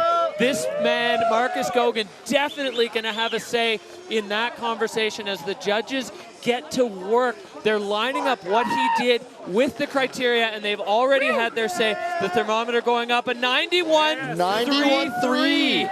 Interesting score in my personal professional opinion, but that goes to show how solid Max Hitzig is when he's on, and I think that might be the fall line aspect to Max Hitzig's line. That was the big difference. Marcus did work a little out far right, and so it's interesting to see, but these are the nuances in the judging. So yeah, so Marcus Goguen now sitting in second spot, coming close, but not quite eclipsing Hitzig for that top spot with the score coming in. So shaking things up, a couple riders who were way down the bottom of the pile now moving significantly up. We go right back up to the top for the Utah native, Dillon Flinders. This man, he's a professional skier. He's a professional downhill mountain bike racer coming out of Salt Lake. An unbelievable skier, another deep bag of tricks. Flinders honing his skills on the slopes of Snowbird, and always exciting to watch. I can't wait to see what Dillon unleashes on this T1 South Face. And Dillon, dropping out of start 2, I know he is such a strong rider. Strength is something that he possesses as a downhill mountain bike professional and professional freeride skier. And he has a great bag of tricks too. Coming off this nose and stomping, and just a little impatient there. Yeah, absolutely. That crust, trying to set that turn before he pops back onto the center of his ski. Dillon's going to be very disappointed with that one, I know. And a big backflip, having fun with it, getting it around, still showing that he knows what's up and how he can hang here, making his way through that creative little tree zone. And now this bottom section popping clean for Dillon Flinders as he makes his way off. As you said, Tom, he's going to be disappointed with that because he had such a strong start and laying out the backflip. So he's definitely going to salvage some points here. There's no giving up, and for even if you're looking at a mid-pack result, a slightly higher mid-pack result is going to put some points on the board and move you in a good direction towards that overall cut. And it could be the difference maker because he is sitting at right below the cut line, and these, like I said before, these mid-pack results make a difference in that position. You want to get through the cut. I know we all want the win, but you want to make it to next season. Yeah, so the Dynastar rider there, you can see him in this extremely exposed technical section, laying it down, and he just, it was a little bit of impatience. You got to wait until you're balanced before you put the skis across the fall line. And Dillon Flinders just getting a bit impatient, but then this backflip so perfectly executed. And so clean, so tight, so held together in the air. He has those absolutely dialed. And just, you know, he making his way down in control, salvaging those points for his run. And this is the bottom back, the extra bonus. Look at the style in that. Just hands on the hip, riding out like it was nothing, brushing it off the shoulders. Dillon Flinders, such an incredible rider. Always a pleasure to watch ski. So score coming in for Flinders, it's a 58.67, so that puts him into 7th. Again, a salvage result potentially, you know, if he can get himself somewhere in the top 10, you know, put some points on the board and give himself an opportunity to move himself on the good side of the cut. And of course, we're not at the cut yet. We still have a whole event to go in Georgia after the Kicking Horse Golden BC Pro. So Dillon Flinders wrapping up his day. As we see, the track's definitely starting to play effect. There's some rocks poking out at the top there as we look at start 1, the big pyramid start gate. We're going to be seeing Oscar Mandin, another big threat. Hitzig will be nervous. Oscar Mandin, the French rider coming out of Avoriaz. He had a huge run going in Verbier, unfortunately going down on the one that took out so many great riders on an enormous backflip. So he's sitting a bit lower than he would like to be in the overall in 18th. But Oscar Mandin, always a threat when we see him unleash on a free ride World Tour face. Absolutely, and he has such solid technical riding skills, and he has that charging big mountain freestyle style as well. So I'm curious to see what Oscar's going to cook up today. Coming off that early entrance over this cliff, stomping it over exposure, holding on, and boosting off this second man, bolting it. Oscar Mandin, such a strong rider, coming into this Max Hitzig 360, and a giant backflip, and holding on. Oh my God, Oscar Mandin. Well, Oscar with 3 huge airs at the top of the face with an enormous backflip, and now showcasing his skill as he makes his way down this maze. It's been chopped up, catching the nose of that one, and now just putting it into the fall line to escape those trees that have taken down so many riders. Oscar Mandin over this bottom roll, and he's going to pin it through the finish line, top to bottom. Absolutely flawless run there from Oscar Mandin. What an electric run. So technical off that early right hook in air into the top, and off that Cliff Jackson Bathgate hit into the backflip. You know, it's that high energy, high pace skiing that the judges just love. Watch the replay here. Early entrance and going over all the rocks and just holding on. You have to be so dialed and tight in there because that second cliff comes up and he just finds the perfect angle. And this backflip here. Sets it hard, floats it down. Yeah, that was just incredible. We've seen only a couple riders even want a piece of that, and Oscar taking it perfectly, and on that one just absorbing with the feet because he knew he needed to make a couple direction changes after, and then that was just flawless for the Avoriaz rider. And if I may, tous les copains, je vous aime fort. Film de cats. Oscar always with the cat stickers. I love it. Look at the FWT drawing, the Canadian, the Swiss, and the Georgia flag there. Super hard to ski. But if I may, if we look at that backflip again, which I'm sure we'll get a replay, he went huge, and his bomb hole looked like deep snow. That's good, smart scoping and looking at the terrain and the nuances in the terrain. Yeah, finding a wind drift to land in. The score going way up, 92.67 for Oscar Mandin, sliding into first, pushing Marcus Goguen down into third. Another one not troubling Max Hitzig in that top spot, but a huge one for Oscar Mandin, and another man who was below the cut coming into this, who has put his stamp on this. So here we go, your top 5. Weitien Ho, Carl Regner Eriksson, Marcus Goguen, Oscar Mandin, and Max Hitzig now sitting on the, still sitting on the top of the pile with the 94-point run. And the top 3 men are so tight, and the 4th to 6th place men are also so tight. So this is going to be a very interesting day at the end of it. Well, here we go. Speaking of interesting, This is a stick of dynamite with the fuse lit. This guy holding it down for the Spanish fans, the Canadian fans roaring down here at the base of T1 South for Abel Moga. He studied under the umbrella of Aimar Navarro, always full speed, full throttle, and always exciting to watch. Abel on course now. Fast out of start 1, coming down to this technical section. Let's see what he has lined up, avoiding all those sharks, getting over this cookie, getting a nice pop, and getting, I can't tell what happened there. He blew up so much snow. Coming around that cliff band, and let's see what he has lined up here off this lip. And a big 360 from Abel. Oh, he caught. I wonder if that was the spot where Maxime Chabloz crashed. It looked like he skied into a hole there. A wall just hit him. Rocked him. Abel Moga going down hard there. And Abel is going to have wanted something a bit more from that after his finish in Verbier. It's going to come down to the line for him, and he is such an explosive skier. I think he was just, trying to get one down on his feet. Yeah, it looked like he was going well, and then unfortunately just skiing into some kind of pit or hole that just took him out instantly. And you can see the body language. Abel just absolutely dejected after that. That's 2 tough ones in a row, 2 no scores so far in the 2024 World Tour season. So Abel Moga, a real unfortunate outcome here at the Kicking Horse Golden BC Pro for him. And I'm curious to see what happened in that snow cloud too, because if he did go down, he knows that, and that can impact his mental game at the top of the run right there. And then all of a sudden you're in a different mindset. Working his way down to the finish line, still in one piece.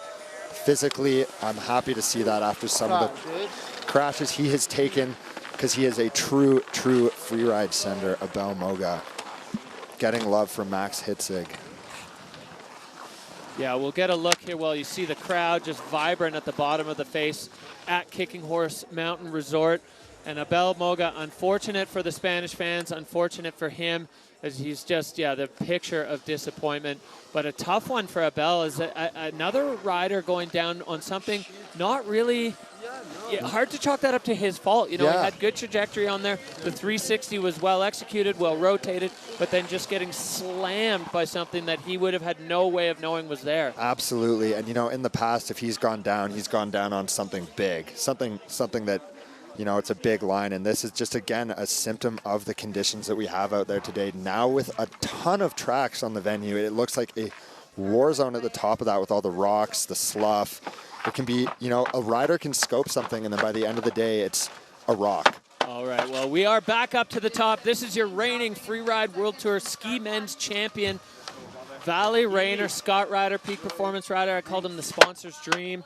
The lining up perfectly. Valley is your reigning champ. He had a tough go. Another one taken out by the Dream Killer on the Verbier face. So looking for redemption and looking to climb back out of that pit that he dug for himself on the first stop of the Freeride World Tour. But this man is Mr. Consistent. He delivered just consistent performance after performance last year, always in the mix, and then with a win in Andorra last year. He's always so solid. Looking forward to seeing Valentin Rainer on the T1 South face of Kicking Horse. Austrian powerhouse out of start 1, coming through that technical section with so much speed, shutting it down into a new air and sending it off that middle band and stomping it.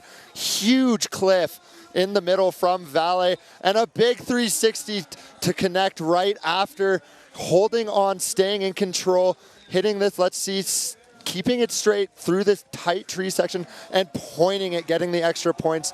Get out of there clean, holding on Valentin Rainer from the top to the bottom in probably about 15 seconds. Such incredible riding. Well, that was really smart from Valet because he got a ton of speed, and when you get into that gully system, it's so narrow. If you start trying to make turns in there going that pace, you're going to get tossed into one of the walls, and so he made the choice to just keep it in the fall line and straight line all the way through the gully. Let's look at this. He's so quick through this section, and there's not a lot of distance. He got a little shut down on the inside, but then huge air off the middle band and just stopping it. Such strong riding from Valentin. And coming into the 360, great set, in control. Look at the spot, holding on the landing gear, those strong legs holding him up. And this is where he's smart. He says, I'm just going to keep it straight, Nice shutout turn, and then goes all the way to the bottom, because if you catch a tree or anything under the snow at that speed, that is not a fun way to end your day. Yeah, the line tracker telling the story there after that last feature. It's dead fall line, pinned all the way to the bottom. Big smiles there for Valentin Rainer, one of the most positive riders on the Freeride World Tour. Always happy.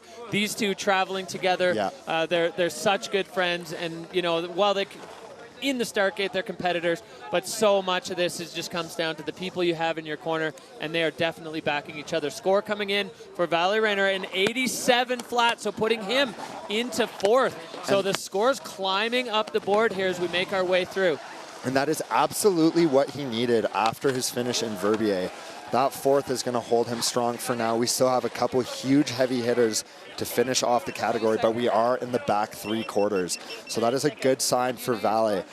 Let's see what we have for the rest in store. But I love watching that. He chose an air in that middle cliff band that hasn't been hit before. He took a gamble on it and stomped it.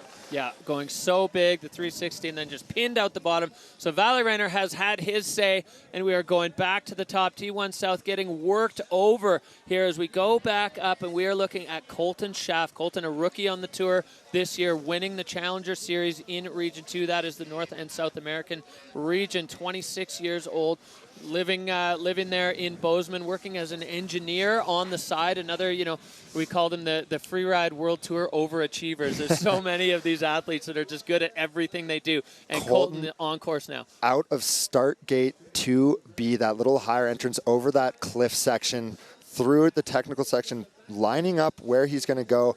I have a feeling he was looking at something what Marcus was doing, and a huge pop, and just pillowing over that. He made quick work of it and stayed in control. I think he did come a bit short. Also popping and stomping. Colton is such a strong rider, throwing so much consistency through the qualifiers, and a huge backflip in the middle. No.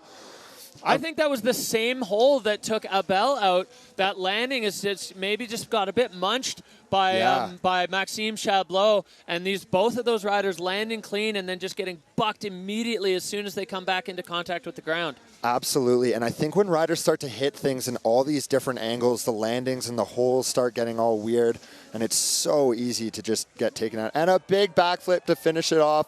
Still having fun with it, unfortunately finding the crest and putting it to his hip, but Colton getting down to the finish corral.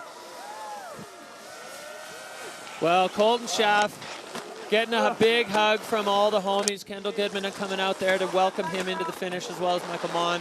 So, sorry, that was Dillon. Dillon.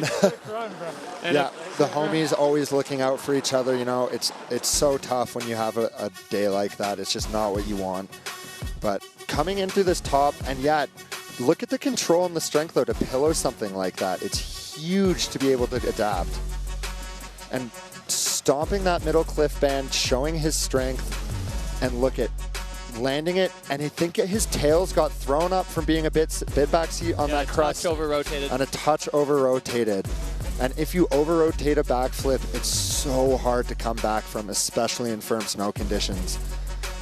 Well, Colton Shaff, he's got a decent result under his belt from Verbier. This one's not going to be a keeper, but we'll see him come back swinging as we see him there in the finish area, just, you know, catching his breath, going through kind of what went down. So 28-point result, that's going to be good enough for 14th for Colton Shaff. In a field of 22, you know, again, points on the board. It's not nothing for Colton as he gives hits a big fist bump and makes his way off the stage. So incredible show so far from the ski man. We're going back to the top. This young man, absolutely electric. We've seen him just deliver performances across the tour, and we got a chance to catch up with him about the level we're seeing on the Freeride World Tour.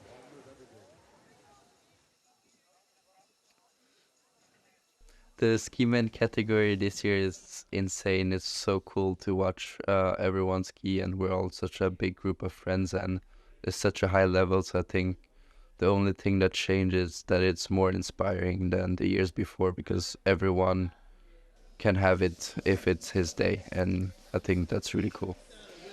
Well, you know, there's a look into the headspace. Max Palm, they're all such good friends, but he recognizes the level of talent in this field from ski men is just through the roof at the moment, and all of them pushing each other upwards and upwards and upwards. Every single stop, it just keeps going up. And Max Palm is one at the forefront of that. Every single time we see him drop in, it's just insane what he's able to do. Dropping in out of start gate 2B, Max Palm, such an incredible rider, such a deep bag of tricks and technical ability, and a huge 3 off the gap and stopping it, holding on. No!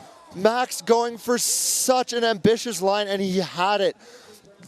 He gets caught on that run out too, and that's the hard snow. If you're a bit off balance, I hope he's okay. He's standing in a bit of a hunched posture. Max Palm, always knowing for giving it 100%. And you know what? He is one of the guys, along with this whole start list, that actually makes me scared to ever want to get back into competing. Yeah. And he's pushed the sport in such a big direction with the double backflips he's brought in. So always going to give it. Hard day for Max Palm, but that just goes to show he threed the big gap at the top. Yeah, incredible. We didn't think we were going to see a move like that off the top, and Max Palm is one who is just swinging for the fences every single time he leaves the start gate. 360 off that, and we'll get a chance to analyze and see exactly what happened there, what took him down.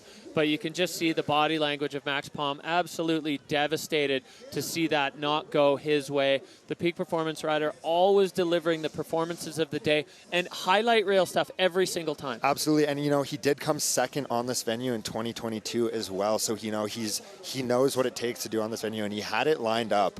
And that's always hard, knowing that you have that advantage on these venues. If you've podiumed on them before, you kind of get a read for the mountain, the feeling, what you need to bring and how you need to ski. And he definitely brought it, but it's that tough snow condition now. These are the top riders, and like I said, this is a day that I would be even trepid to ski in a competition. So good for them. And let's look at Andrew Pollard, the last man.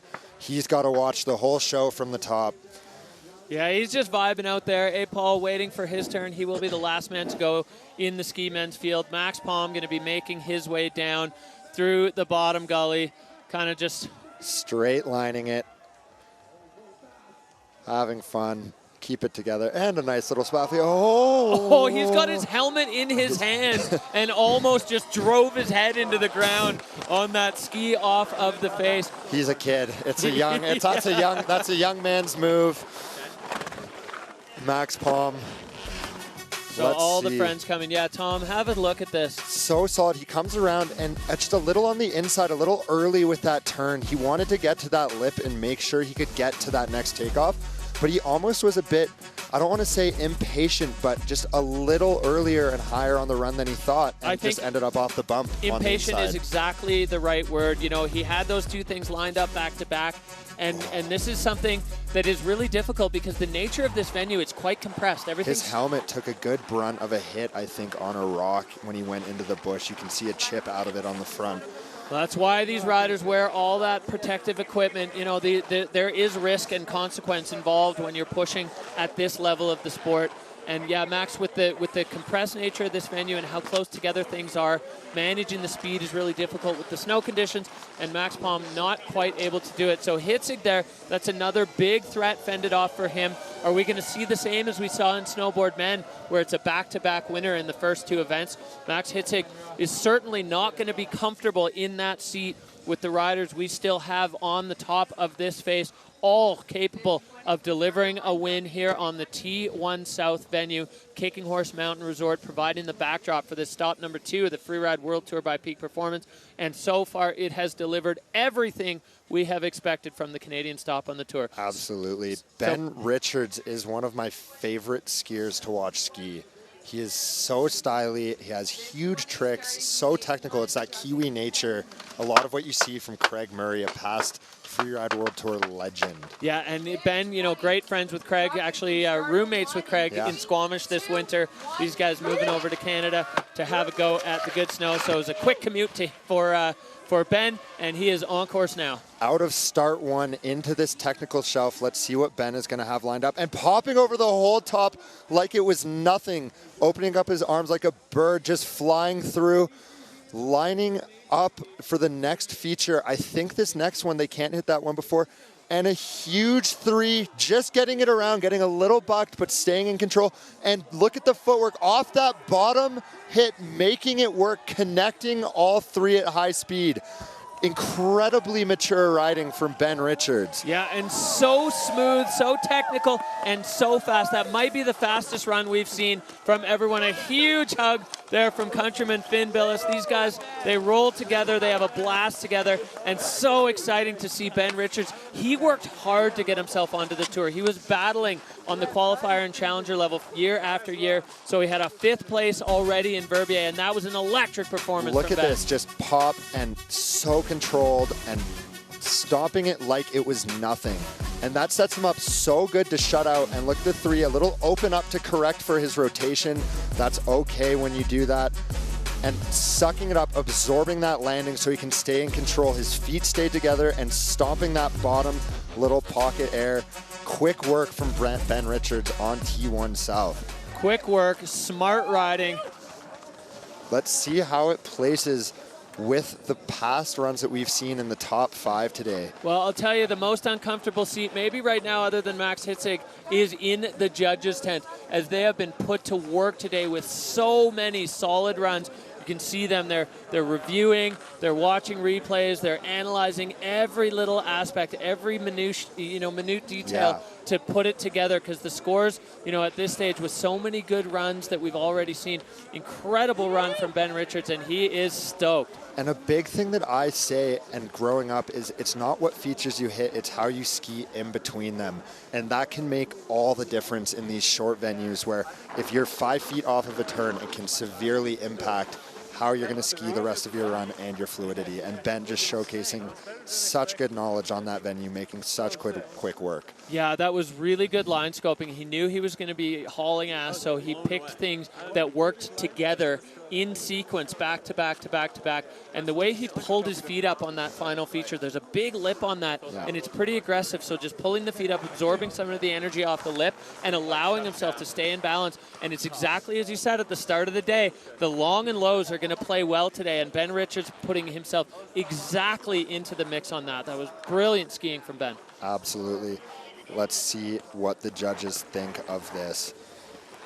And there's so many options on this venue, as we've seen, and keeping it fall line. Here we go, score coming in for Ben Richards into 7th with an 82. So we have so many scores in the 80s, and that was another big one. So solid result for Ben Richards with only a couple riders to go, and the judges having their say. Maybe if you do compare some of those higher ranked riders right now, they had some bigger cliffs in their run, where Ben, he went big off smaller features. So clearly the judges' criteria matters. Line score is king in this sport, and Ben Richards, but still a solid keeper in a stacked field. But as he stands 7th overall with a 5th in Verbier, he's is looking massive good for the overall. Back up to the start. All right, so this young rider showed us exactly what he's made of, and I want to make a correction. Tenra Katsuno, he corrected me when we were chatting. He said, it's not Tenra. That's an English way of saying it. My name is Tenla. So it is Tenra Katsuno. This young guy, we've seen him in the mix in the juniors. He was a standout on the qualifiers and the challengers last year, and now he is in the start gate again, and in his very first Freeride World Tour competition ever, putting himself into 4th. Such strong riding from Tenla as we await anxiously his drop in here at Kicking Horse. Oh, we are getting a correction from the judges on the score here, as I've just been told in my ear. Max Hitzig waiting in the hot seat. He still has Tenla and Andrew Pollard, 2 powerhouse riders. Let's see what's being corrected here. Interesting development here as we got Ben Richards back out in front of the backdrop. So we'll see what they've decided to do. Let's see how this goes. I haven't seen a correction ever in my history as a rider on the World Tour. No, we're forging new ground here, so. Which I think is a positive thing, because correcting and reviewing things is the best way. They only have this one opportunity up here today on the hill, as the rule book says, to make these scores. They can't re-look at a replay tomorrow night and change it. It's as it stands today. So the judges being very professional, they're the best of the best. If they have to make this call, they made the right call. Let's see how it goes for Ben. If you put some beers on Ben, you could be losing some or gaining some. Interesting development here as we see the score now dropping again, an 82-83, so he's actually moved up a position. So Ben Richards now into 6th place. Interesting development there as the judges decided they wanted to review there, and you know, live judging is really hard because you have such a short time window to get it done. But whatever that was, they did it. And now, here we see in the overall standings on the day, Max Hitzig, Oscar Mandon, Marcus Gogan, Valley in 4th, Carl 5th. Ben Richards just jumped above Weitien Ho, so that was the correction that they wanted to make. Turdell and Jackson Bathgate, Dillon Flinders rounding out the top 10 with 2 men to go. We are moving back up to the start. Tenra Katsuno, rider out of Japan. He's holding it down. You know, we haven't had a Japanese rider on tour since Yu Sasaki, who we saw last night at the Peak Performance Activation with his food truck delivering some of the most delicious food. And Tenra holding that long tradition of strong Japanese free riders. And he is on course now, ready to have his say here on the Kicking Horse Face. Tenra out of start 1 onto this traverse. We've seen so much energy and so much stuff happen on blowing up snow, having fun with it. Coming across the face into this cliff band. Let's see what Tenra lines up off the Hugo Serra and stomping it. A little thrown off the lip, but holding on. Coming off that next one, so in control, linking it up. Yeah, back-to-back-to-back features there for Tenra as he makes his way down. There's a bunch of stuff stacked up. He gets himself into this lower gully and now picking up a head of steam as he flies off the lower one. A little bit backseat, but clean for Tenra Katsuno as we're going to see him now coming over this final roll and into the finish with a bunch of speed. Tenra Katsuno locking in at the bottom. That's absolutely what he needed. Just put something on the feet. Same with Ben Richards. Tenra finishing 4th in Verbier, and let's see how this puts him, but it's huge. Consistency is key in this sport. Yeah, these riders all want to be on the good side of the cut line after Georgia. As Tom, we go back and look at Tenra's run. Scoping it, getting lined up, making the corrections, and stomping it. Finding some pow to shut down in as well. And right off the nose of that next one, too. He knew he needed to have his speed in control for that. And then look at this, landing on a little bump, off-centered, but so strong and in control. And again, makes the corrections for that little lip off the side of the gully and holding on. Yeah. Look at how straight he is through the bottom. So much speed, holding it down. Tenra Katsuno, incredible riding. Throttle wide open for Tenra as he stands at the bottom, all smiles. One of the most infectiously enthusiastic riders on the tour. 69.33, so Tenra still in the mix, in the top 10, as you said, Tom, with a 4th already under his belt. That's going to put a bunch of points on the board toward the overall for Tenra, and it's all going to come down to the last event in Georgia to see who makes it on the uphill side of that cut. So this man has spent the whole day sitting in that hot seat, just watching rider after rider after rider come down and throw down. As we go back up to the top to the last rider of the day, this is the pride of Alta, Utah, APOL, Andrew Pollard. We've seen him deliver fireworks moments across all venues. Always a good time, just keeping the vibe mellow, riding for that Pit Viper team, sitting right now in 10th overall. APOL was well in the hunt last year for the overall when we unfortunately had the Verbier Extreme canceled. He was psyched to drop last. He wanted to see what everyone else did. He wanted to see what was working and what wasn't. So APOL getting ready to kick things off. Andrew Pollard, such a smooth rider, so technically proficient. He knows exactly where to ski down the venue. Let's see how he starts right out of the gate, off the technical section from start 1, like it's nothing, correcting his speed, coming into this next cliff bend, and huge floating cliff to stomping it. No! Thrown a little off balance. So uncharacteristic of Andrew Pollard. You know, he had that in the bag. He was floating. You could tell that he was relaxed in the air. And that's the hard crust, the variable, unpredictable snow underneath. Andrew is not going to be happy with that. And again, just making his way down to the bottom. Andrew Pollard, unfortunately caught by the tradition today, launching off the bottom roller. You can hear the frustration because when stuff like that happens and it's not entirely a result of something they did, Yeah, and it's the he's bummed conditions. here. Let's take a look back at this run from Andrew Pollard. So smooth on his landings and so strong. Coming into this middle cliff bend, let's see. And caught, just absolutely caught. He waited, he landed, he was pointed back into the far lane before correcting his turn, and right as he started to turn, something caught his inside ski, it looked like, and forced his feet out from under him.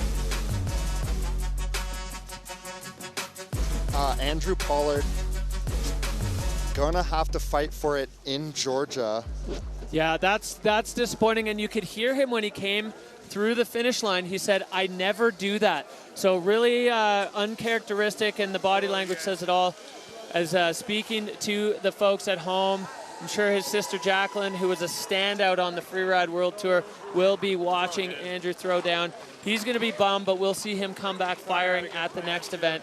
The judges, we're waiting, but there's going to be obviously a huge control and fluidity dock for that one for A-Paul. And, I will say I grew up riding in the juniors, qualifiers, and the World Tour with this man, and I've always looked up to his riding and his ability. When he is on, he makes skiing look flawless. Yeah, he makes it look easy, and he makes it look fun, which is what I've always appreciated about Andrew's style. So score coming in for A-Paul, 53. That's going to put him into 14th. He knew well before the score dropped that wasn't going to be the result he was looking for today. So we'll see A-Paul moving into the big group of riders. All right, so we're going to take a look back at exactly where we stand at the event scoreboard here after the Kicking Horse Golden BC Pro. Incredible riding today. Okay, looking at the ski men, we have Max Hitzig taking another first on the 2024 Freeride World Tour calendar, with Oscar Mandon and Marcus Goguen throwing down two firecracker runs to come in second and third. Look at how tight 4th to 6 is, with Valle to Ben Richards and Carl Regner in between. Such solid riding from everyone. And rounding out the bottom, the back half of the cut here, we have a couple no scores and a couple really, I just want to say, unlucky errors from the snow condition. These riders are seriously the best of the best, and I'm looking at some names in there: Andrew, Thibault, and look Max. at these three heavy hitters right at the back of the field today, all with no scores. Palm, Bender, and Abel Moga, all heavy hitters, all just not having their day today. So unfortunate for some, unbelievably exciting for others. The glory and heartbreak of competitive freeride. It's an emotional roller coaster, and Kicking Horse Mountain Resort once again just delivering an electric competition here. Freeride World Tour by Peak Performance, stop number 2. Here is your podium. That 3 fine gentlemen, Max Hitzig, Oscar Mandon, and Marcus Goguen rounding out the top 3 with some incredible runs today. Seriously inspirational riding. Nothing but stoke from the 3 of them.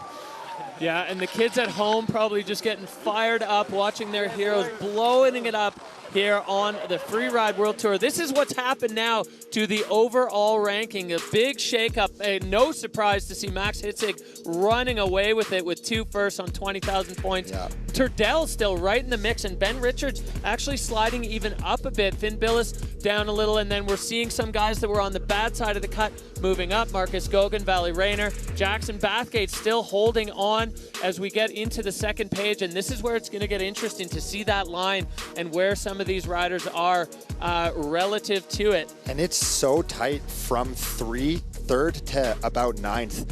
And if just because you're on the good side of the cut doesn't mean that you're safe in Georgia. Everything can get shaken up right now. Absolutely. So Maxime Chabloz has slid down. Weitien Ho has now put himself right in the mix. He's just on the downside. So he's got a strong performance, and one more of those, and we're going to find him on the good side. And then a whole bunch of stars and stripes there. And we see these guys now with a couple of no scores, really in deep with what they're going to need to do in Georgia. Basically, it's going to be podium. It's a win almost or nothing. Yeah, exactly. All right, we're going to go down to the finish area with your winner. Once again, Max Hitzig, a commanding performance. Tell us a little bit about what it went into choosing that line compared with the snow conditions and how you did it today, Max. I thought the conditions are not that good. I wanted to do another free or backy at the top, but I thought one trick is enough. And yeah, I'm really glad I stomped the 360 on the 3rd cliff, and it worked out perfect, and snow was better than expected. Well, stoked to see that. Max Hitzig, an unbelievable performance. You're now sitting way up in the standings. What goes through your mind going forward now with such a commanding lead on the tour? Yeah, I can't believe that this tour started like this. I'm so excited, and yeah, I think I have not that much pressure for the next comp. I'm really looking forward to Georgia. Yeah. Never have been there, and I'm really excited to go there and compete. And given all the snow that is falling in Georgia right now, are you looking to send it or just keep it safe and stay in that top spot, Max? Yeah, we will see. If the conditions are good, I try to stay in the top spot and yeah, go all in. We will see. Well, you're an inspiration and you're an absolute monster on skis, Max. Congratulations today. Thanks, man. Well, there you have it. Your champion at Kicking Horse, Max Hitzig, wrapping up his day with another win here on the Freeride World Tour. His trophy case is starting to bulge with so many wins on the Freeride World Tour. Incredible performance from the entire ski men's category and all categories across the board delivering today. Absolutely. And you know, we did see a lot of tough luck taking out some huge names across every category, and also some just incredibly talented, incredible riding. All right, well, we're Freeride fans. This is now your chance to have a say in the results of the day. The Freeride World Tour Rider of the Day voting is open. The Rider of the Day is your opportunity to have a say who you thought was the standout rider. This is all categories included, whoever you want to vote for, whoever you thought delivered the performance of the day. Snowboard, ski, whatever you thought was the action of the day. You got the QR code there, freerideworldtour.com. You can log on and vote for the Rider of the Day. Tell us who you thought was your standout performer. Well, we have had quite a show. Tom Pfeiffer, I want to give you a huge thanks for joining us. Your insights into the in-depth factors here in the Freeride World Tour, super valuable. Have you had a good time in the booth today? I have. It was an awesome time getting to sit here and watch some world-class riding, Derek. You know, it's super inspirational. I'll be doing the Challenger Series, and maybe see you guys back next year. We'll see how it goes, but I'm shaking in my seat right now watching it. So great riding from everybody. Great day. Thanks for having me. It's really been incredible, and I'm just so impressed with all of the riders across the board. We had tricky conditions, especially the later we got. The tracks were there. There were some bumps. There were some holes. But these riders just show us why they are who they are and what they can do. It's so inspiring. Absolutely. And the quality is so high, and you see what gets put down and how the sport is being pushed in this direction from 3 years ago to now. So awesome day for everyone, including all the staff that made it go off today seamlessly. So incredible show. All right, well, on behalf of everyone at the Freeride World Tour, myself, Derek Foos, Tom Pfeiffer, to all of you, thank you for tuning in and joining us here at the Kicking Horse Golden BC Pro, and we are going to see you very shortly coming up at the Georgia Pro. The first time we've been there. We'll see you in Georgia.